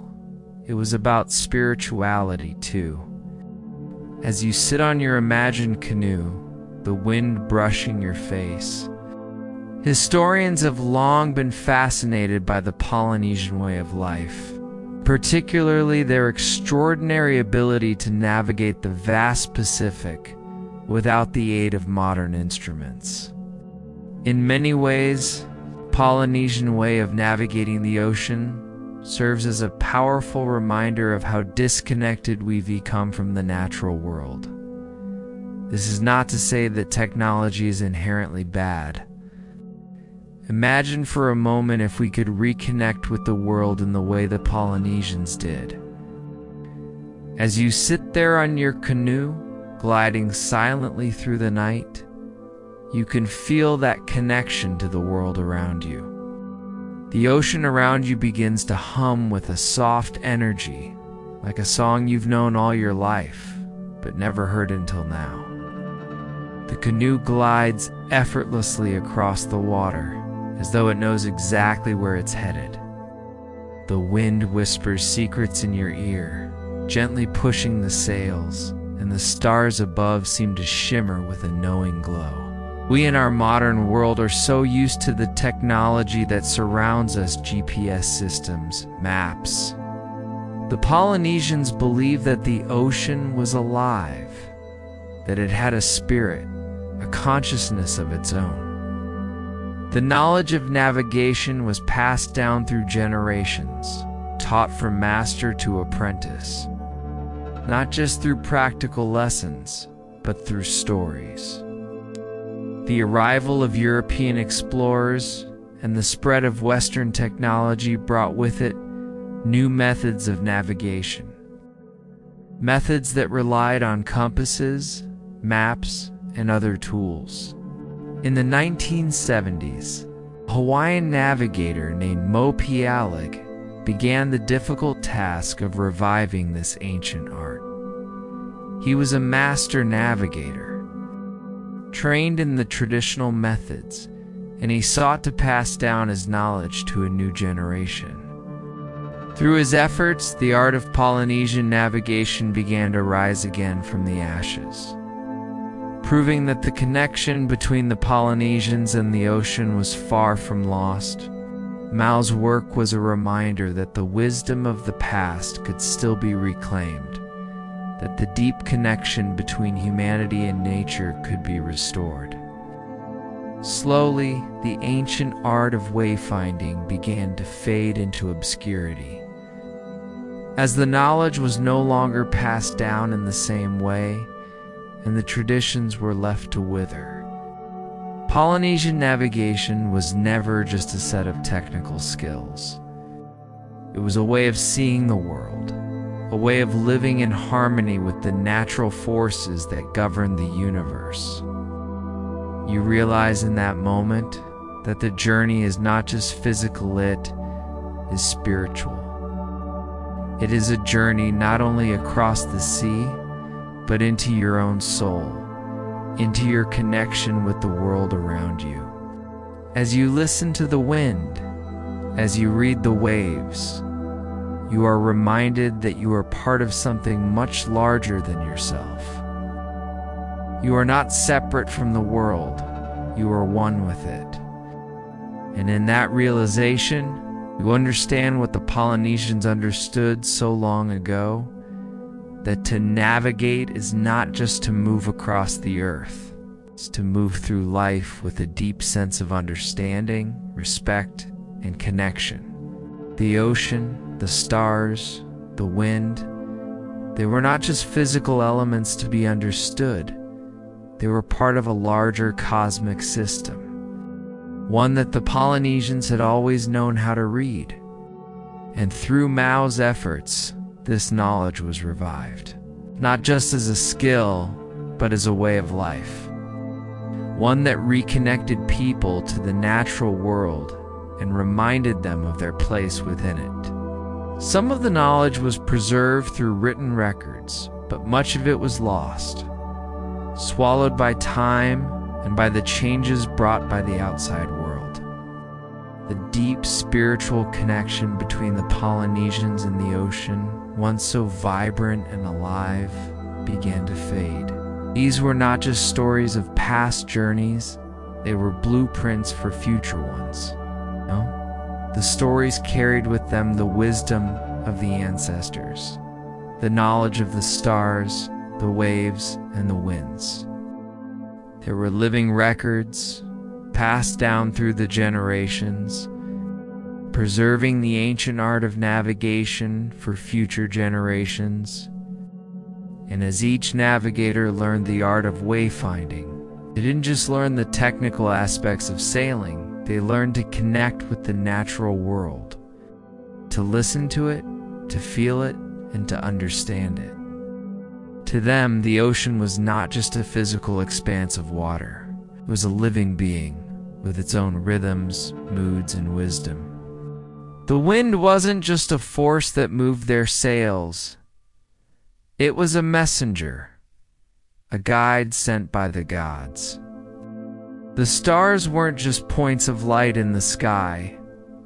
They were the eyes of their ancestors, watching over them, guiding them as they journeyed across the sea. The Polynesians saw themselves as part of a larger cosmic system that connected them to the ocean, the sky, and the stars. Their navigation was indeed just about finding a physical route. It was about connecting with the world in a profound spiritual way, and tools that tell us exactly where we are and how to get to where we want to go. But the Polynesians didn't have any of that. They didn't need it. They had something far more profound, a deep, intuitive connection to the natural world, honed over generations of living in harmony with the ocean, the stars, and the winds. They didn't need maps or charts. They had the stars, the wind, and the waves as their guides. They had the ocean as their teacher, showing them the way, teaching them to listen, to feel, and to understand. It's as if in this vast open space, you're not alone.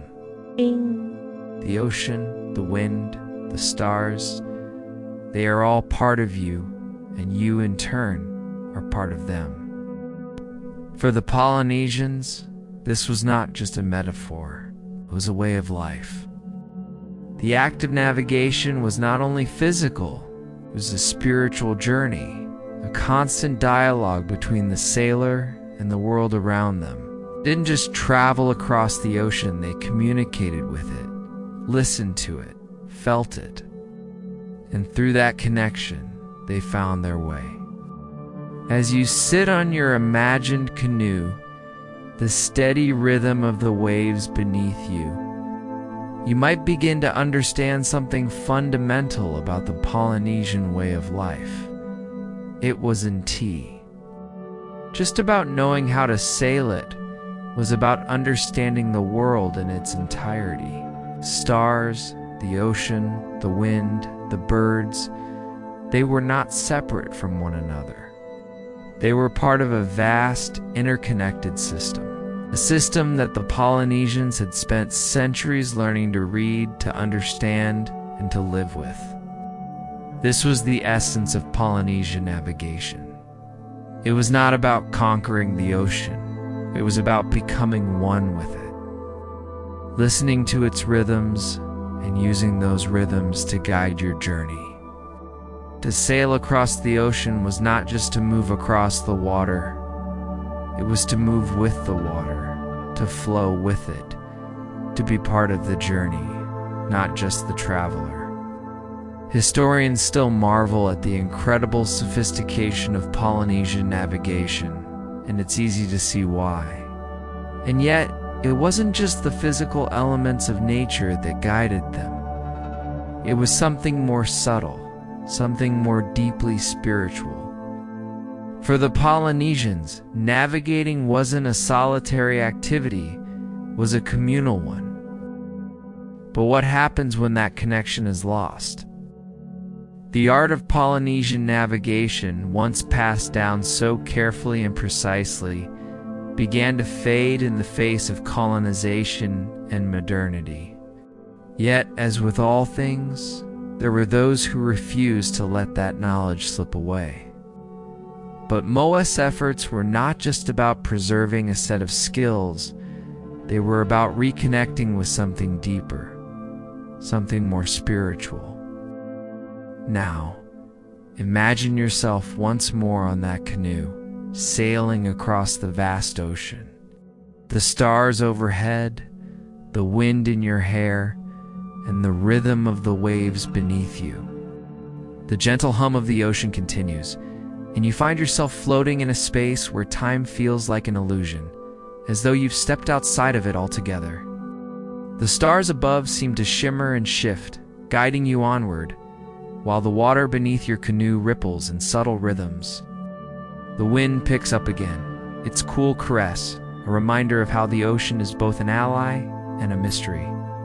The very environment we interact with each day is filled with signs, messages. Imagine being able to see the invisible connections between the wind, the waves, the stars, and the current. The Polynesians were not just navigating across the ocean, they were living a story that had been passed down through generations. A story that intertwined their ancestors, their gods, and their environment. Wayfinding was not something done in isolation. It was a collaborative effort, a shared responsibility. As you sail over the water, you not just following the course set by the master navigator part of a living, breathing tradition. But perhaps the real tragedy is not that the knowledge was lost, but that we've lost sight of what it represents, and the infinite stars above. It becomes clear that the Polynesians weren't just exceptional navigators, they were exceptional listeners. They listened to the world around them, to the ocean, to the wind, and to the stars. They didn't just hear the sounds of the world, they understood them. And through that understanding, they navigated their way across one of the most challenging and vast expanses of water the world has ever known. They understood that true navigation is not just about knowing where you're going, it's about understanding the world around you, listening to it, feeling it, and connecting with it in ways that are often beyond our comprehension. In our rush to embrace modernity, we've forgotten how to listen to the world around us, how to feel the pulse of the ocean beneath our feet. how to hear the whispers of the wind and the stars. The Polynesians didn't just navigate, they lived in harmony with nature. They understood that the ocean was indeed just a resource to be exploited. It was a partner to be respected, a teacher to be learned from, and a guide to be followed. And that is something we've lost in our modern world, something that we need to rediscover. You're connected not just to the ocean, but to the people who came before you. The people who understood the world in ways that we, with all our technology, have forgotten. It's a humbling thought, isn't it? To know that the knowledge that guides you on your journey is not just the result of your own learning, but the collective wisdom of centuries of sailors who have gone before you. It's a reminder that we are all part of something much larger than ourselves, a reminder that our journey through life is not one that we take alone, but one that is shaped by the wisdom and experiences of those who have walked this path before us. The Navigator didn't work alone. There was a whole team working together, each person contributing their knowledge, their skills, and their wisdom. The Master Navigator would guide the crew, but everyone on board had a part to play. This was not just a matter of navigation. It was a matter of shared understanding, shared respect, and shared trust in one another and in the world they were traveling through. The ocean was not something to be tamed, it was something to be understood. And that understanding came not from one individual, but from the collective knowledge of the community. It was a living tradition, a bond between the past, present, and future, carried forward by each new generation of navigators. Each voyage wasn't just a journey from one island to the next, it was a pilgrimage, a continuation of the ancient conversation between humanity and the world. And as each navigator learned to read the signs of the ocean, they weren't just learning how to travel. They were learning how to live in harmony with the world, how to respect it, and how to understand its deeper truths. Imagine understanding how every wave tells a story, how each gust of wind carries a message, and how the stars above guide you not just physically, but spiritually. It wasn't just about where you were going, it was about how you understood the world around you, how you recognized the patterns in nature, and allowed them to guide you, just as the Polynesians did. The oceans were not just a path to be traveled. They were alive with meaning, a world of signs that only those who truly knew how to listen could understand. And the Polynesians were masters of this language, the language of the sea, the sky, and the stars, and signals that tell us where we are, where we need to go, and how we can better navigate through life. The Polynesians didn't need a GPS to find their way. They had something much more valuable. They knew how to listen. They could hear the language of the ocean and the wind, could read the stars and the subtle shifts in the air. They lived with the natural world, not as passive observers, but as active participants in a dance that has been going on for millennia. And in that moment, as you sit in the stillness, a profound realization dawns upon you. You no longer simply crossing the ocean, you become a part of it. The Polynesians understood this in ways that go beyond navigation. Their relationship with the sea was rooted in a kind of reverence that went deeper than technique or skill. It was about surrendering to the natural world, letting it guide you and trusting that the ocean would lead you exactly where you needed to go. It's easy to forget that this sacred relationship between the Polynesian navigators and the ocean was indeed simply about the act of travel. They didn't see the journey as just a method of reaching another island. It was a continuous connection between their hearts and the world around them. In today's world, we travel for convenience, for pleasure, or out of necessity, often unaware of the vast natural forces that shape our path. But for the Polynesians, every journey was an act of spiritual alignment, a deeper recognition of their place in the universe, and their sacred duty to travel in harmony with the forces of nature. The ocean wasn't a vast, empty expanse. It was a realm teeming with life, with meaning, and with lessons. It wasn't a place to be conquered or crossed. It was a place to be understood, to be connected to, and to be respected. In a way, the Polynesians were teaching us something that, in our technological age, we've forgotten. the importance of truly knowing the world around us. The art of Polynesian navigation was not simply a matter of crossing vast oceans, it was an ongoing conversation with nature itself. It's impossible to overstate how profound this knowledge was. But perhaps the most remarkable thing about Polynesian navigation was that it was an individual pursuit was a communal one. Imagine being on that canoe, part of this communal journey. Historians often point to the decline of Polynesian wayfinding as a tragedy, a loss of ancient knowledge and wisdom. As you sit there, floating on the ocean, surrounded by the vast expanse of water, the night is now fully upon you, and as the cool ocean breeze caresses your skin, there's a deep stillness that envelops you, a stillness that feels almost sacred. With the vast expanse of the Pacific stretching out in every direction, feel both infinitesimally small and profoundly connected to the world around you.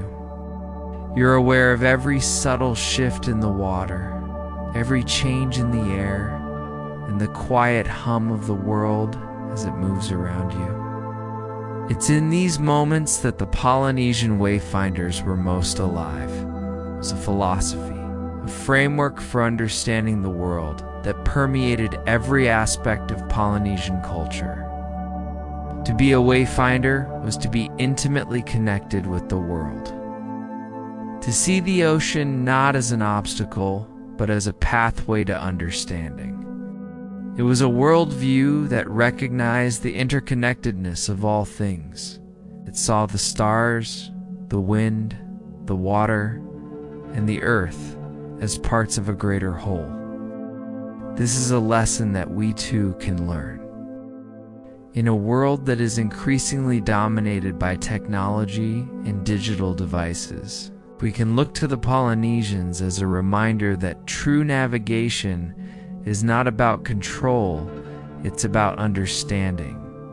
It's about listening.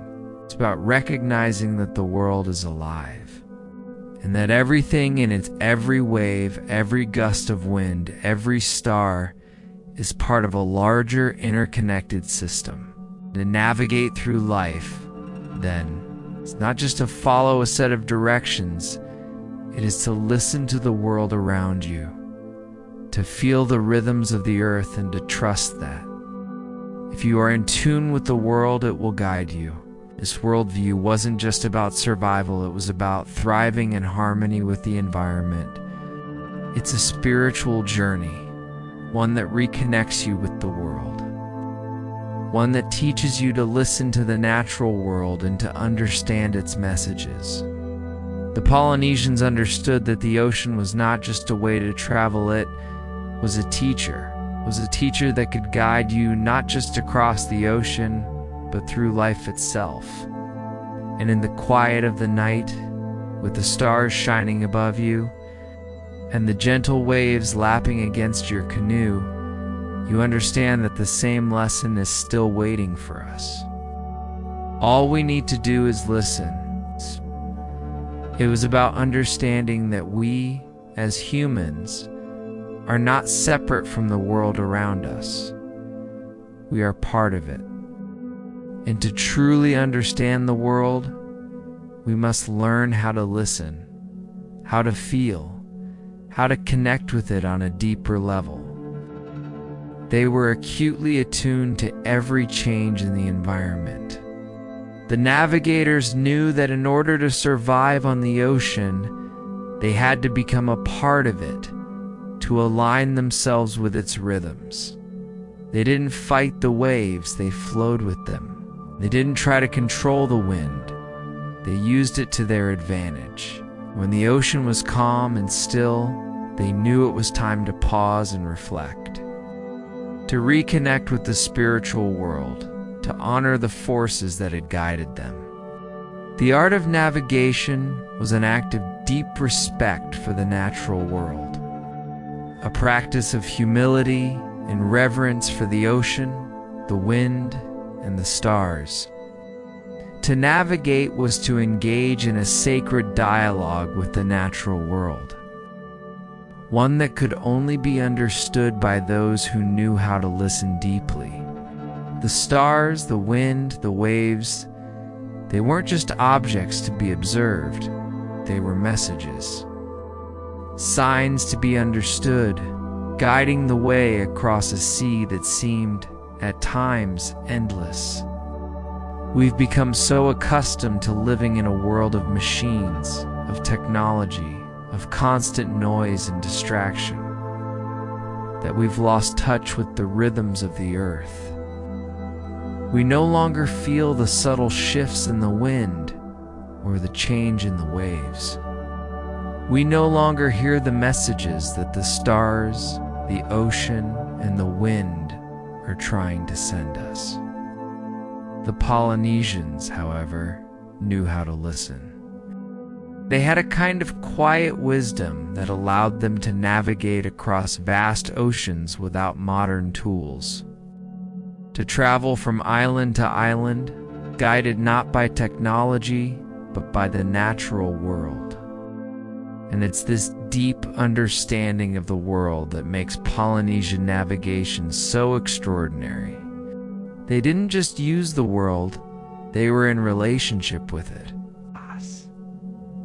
To truly navigate the ocean, the Polynesians didn't just need the knowledge, they needed an emotional and spiritual connection to the environment. A kind of quiet intimacy with the earth, wind, and water. This wasn't just an intellectual pursuit, it was a journey into the soul of the world itself. What's extraordinary about Polynesian navigation is how it completely rejected the idea of control. Navigating across the vast Pacific wasn't tiered about dominating the ocean or forcing it to bend to your will. It was about listening, adapting, and surrendering to the natural world. We look at the stars, the wind, and the waves through the lens of science and technology, measuring and cataloging them. But we no longer listen to them in the way the Polynesians did.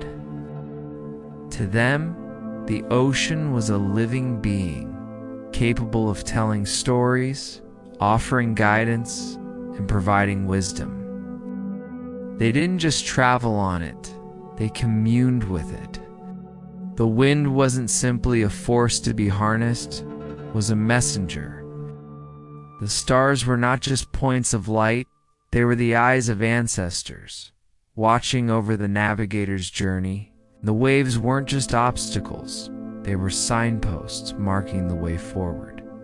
This ancient way of living with the world is something that modern society has lost in its rush to master nature through technology. We've forgotten how to listen to the world around us, how to read its subtle signs, how to live in harmony with the natural forces that once guided our every move. It's almost as if the ocean itself was a partner in the journey, and the navigator, rather than directing its path, was simply following its cues. The relationship between the Polynesians and the ocean wasn't one of subjugation. It was a partnership, an understanding that the ocean would reveal its secrets to those who knew how to listen, to those who were humble enough to trust it. The Polynesians knew that the ocean was not a vast, empty space to be conquered. It was a living, breathing entity that offered everything the navigators needed if they knew how to read it. As you sit on the edge of your imagined canoe, feeling the weight of history upon your shoulders, you might think about the many ways in which we today have lost that connection to the natural world. It's important to note that Polynesian wayfinding was more than just a skill passed down from generation to generation. It was also a way of life. The art of Polynesian navigation wasn't teached about reading the ocean. It was about understanding how to live with it. In today's world, it's hard to imagine what this kind of deep connection with the natural world feels like. The legacy of Polynesian wayfinding is not just one of skill, it is one of understanding, of living in harmony with the world, of knowing that we are not separate from nature, but a part of it. As you sit there on your imagined canoe, you realize that the journey you're on is more than just a physical one. As the canoe continues to glide effortlessly over the vast expanse of the ocean, there is a profound silence that begins to fill the space between you and the world around you. The only sound is the soft splash of the water against the canoe's hull and the steady creaking of the wood beneath you. These stars weren't simply used to tell time or mark seasons. They were part of a much larger cosmic map, a living, breathing system that connected the navigators to their ancestors, to the gods, and to the natural world. Navigating was not merely a physical act, it was a spiritual journey.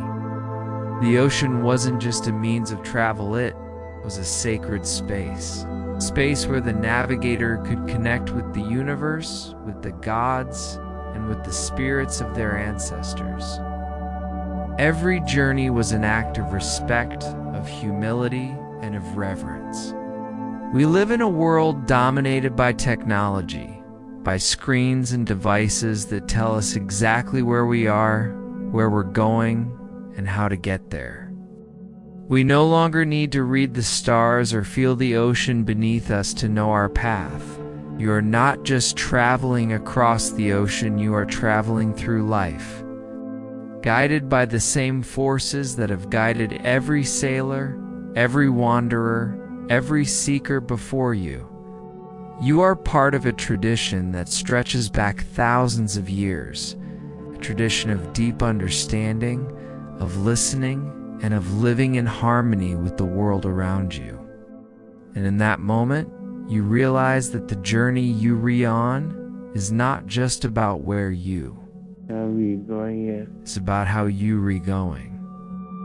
It's about how you navigate through life, how you connect with the world, and how you learn to live in harmony with it. But in doing so, we've lost something essential. We've lost our connection to the natural world. We've forgotten how to listen to the wind, how to feel the pulse of the earth beneath us, how to understand the subtle messages that the world is constantly sending us. The Polynesians didn't just navigate, they listened to the world around them. They lived in tune with it. And in doing so, they were able to travel across vast oceans without ever getting lost. It wasn't just about surviving on the ocean, it was about living in harmony with it. The Polynesians' way of life teaches us something much more profound. It teaches us how to live in harmony with the world around us. It teaches us how to listen to the natural forces that shape our lives, how to connect with the world in a way that transcends the surface and reaches into the heart of existence. The Polynesians knew that we are not separate from nature, we are part of it. And to truly navigate the world, we must understand that connection, listen to it, and live with it. The Polynesians didn't see themselves as separate from the ocean, they saw themselves as part of it, as a thread in the vast, interconnected web of life. And in that connection, they found not just their way across the sea, but their way through life itself. The stars, the waves, and the wind were not separate forces. They were interconnected, bound together in a way that modern minds can hardly comprehend. You feel the ocean beneath you, moving and shifting like the pulse of the earth itself. It was reflected not just in their wayfinding, but in their entire approach to the world. They didn't conquer the land or the sea, they lived in harmony with it. They didn't try to bend the world to their will. They sought to understand it, to listen to it, and to move with it. The Polynesians knew that true power, docility, come from dominating the environment, comes from becoming a part of it. It's from working with the forces of nature rather than against them. This is the true essence of their wayfinding tradition. It wasn't just about getting from one point to another. It was about understanding the world around them and finding their place within it. You feel the wind, gentle and steady, guiding you forward. You look up at the stars and see not just points of light, but guides, beacons of knowledge, and symbols of the ancestors who have sailed this same path before you. The stars above are not just a map, they are the voices of those who have come before, watching over you, ensuring that you stay on course. And in that moment, you understand that the journey is not just about reaching a destination. It is about understanding the path. It's about becoming one with the ocean, the stars, and the wind.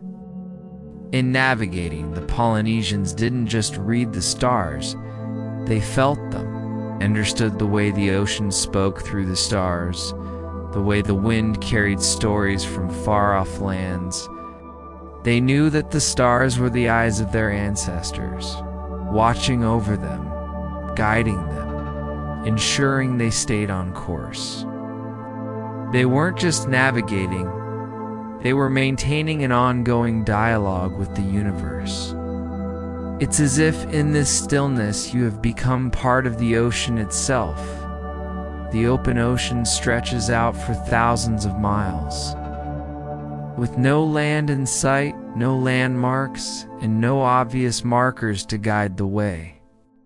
Yet, the Polynesians sailed across this great expanse, as if they were simply walking through their own backyard. They didn't need maps or compasses. They had something far more profound. They had an intimate connection to the natural world. They could read the water, the wind, and the stars like we read a book. Every wave, every gust of wind, every shift in the ocean's rhythm was a message. A clue that told them where they were going, and how to adjust their course. A living part of this ancient system that has existed long before you were born and will continue to exist long after you've passed.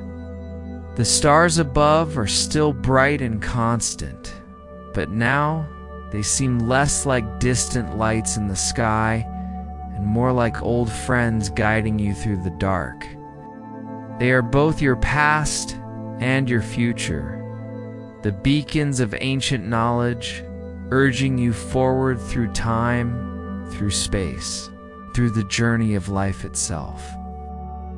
For the Polynesians, the stars were not just celestial objects, they were the very fabric of their reality. Historians still find it incredible how the Polynesians navigated without the aid of modern tools, especially given the vastness of the Pacific Ocean. What made Polynesian navigation so extraordinary wasn't just the technical skill required, it was the deep spiritual understanding that guided it. As you sit in the canoe, you begin to feel that deep ancient connection. This profound connection between the Polynesians and the ocean was not just a cultural practice, it was a way of life. It's a philosophy that shaped every aspect of their society. In today's world, it's easy to forget the lessons that the Polynesians have passed down. It's not just about sailing across the ocean, though. Imagine just for a moment that you are back in the canoe, the stars above you, the water beneath you, the wind at your back. As the journey comes to a close, you slowly start to realize the quiet beauty in the passage of time that has enveloped you. The stars above are no longer just distant points of light. They feel like familiar companions, their steady glow like the gentle embrace of the universe, guiding you through the vastness of space. The ocean, which at first seemed vast and intimidating, has transformed before your eyes into a familiar friend. Its rhythmic swells a calming lullaby that has rocked you into a profound stillness. The winds which once felt like they were propelling you forward with great purpose now seem to whisper softly in your ear, like a secret shared between the earth and the sky, but traveled through time, through space, and through their own connection to the universe. It's not just a peace that comes from the calm of the ocean, it as a deeper peace. A peace that comes from knowing that you are not separate from the world, but deeply connected to it. The world is vast, yes, but it is also full of meaning, full of wisdom waiting to be heard. The Polynesians knew this better than anyone. They knew that every voyage was part of a greater story, a story that continued to unfold with each new journey. The journey isn't over. It has only just begun. And as you listen to the wind, feel the water beneath you, and gaze up at the stars, you know that wherever the journey takes you next, you will always have the wisdom of the ocean, the stars, and the wind to guide you. And with that knowledge, you are ready to continue on your way, embracing the journey ahead with an open heart and a deep respect for the world that surrounds you. And so it is with us. Life is a journey that continues, one that we navigate with each passing day, each decision, each moment. The key, as the Polynesians taught us, is not to fear the journey or the vastness of the ocean. It is to listen, to trust, and to honor the world around us. The answers we seek are already there, waiting for us to listen, waiting for us to understand. And just as the Polynesians learned to listen to the ocean, the wind, and the stars, we too can learn to listen to the world around us. We can learn to trust the natural rhythms that guide us, to surrender to the journey, and to find our way not through technology or devices, but through a deep spiritual connection to the world itself. You realize that the journey of life is not about rushing towards some distant goal, but about learning to navigate with intention, with respect, and with a deep understanding of the natural forces that guide us. The Polynesians understood this truth, and through their sacred art of navigation, they remind us that we too can navigate our lives with grace, with wisdom, and with a sense of connectedness to the world around us. Every journey they took was an act of communion, an invitation to listen, to learn, and to grow. It wasn't just about reaching a destination. It was about the way they moved through the world, the way they harmonized with the forces of nature, the way they honored the sacred relationship they shared with the earth. The stars, the waves, the wind, they were not obstacles to be overcome. They were partners in the journey, guiding, teaching, and offering wisdom along the way. There's a deep peace that settles in your heart, a sense of having found your way not just across the ocean, but through your own soul. The Polynesians understood this peace, this quiet connection to the natural world. They weren't just navigating through the ocean's currents, and the stars they were navigating through their own spiritual journey, listening deeply to the world around them. The water beneath you is no longer just a surface you're passing over. It feels like a living, breathing part of you, moving in sync with your every thought, every breath. The world around you is no longer just an external force. You are connected to it in ways that transcend the physical. You begin to understand that the journey isn't about the destination at S, about the way you travel, the way you listen, the way you move through the world. And as you realize this, you feel a quiet reverence for the Polynesian navigators, those ancient souls who understood this truth in ways that we, in our modern world, have long forgotten. And finding their way by becoming one with the forces of nature. This wasn't just a physical act of travel. It was a spiritual practice, a sacred dance with the natural world. They trusted the rhythms of the earth, the water and the sky to guide them, knowing that the answers they sought were already there waiting to be discovered, understood, and respected. As the canoe drifts silently through the water, you feel yourself becoming part of the journey. You begin to understand the deep wisdom of their tradition, the way they didn't just travel from one island to the next. As you reflect on this journey, you feel a sense of peace settling in your bones. The stillness of the ocean, the gentle sway of the canoe, the quiet hum of the wind, they all fade into the background now as you are left with a deeper awareness. As the stars continue to shine above and the ocean moves silently beneath you, you realize that the journey is never truly over. So, as the night continues on, the ocean stretching endlessly in front of you, you take a deep breath, feeling the quiet connection to the world around you.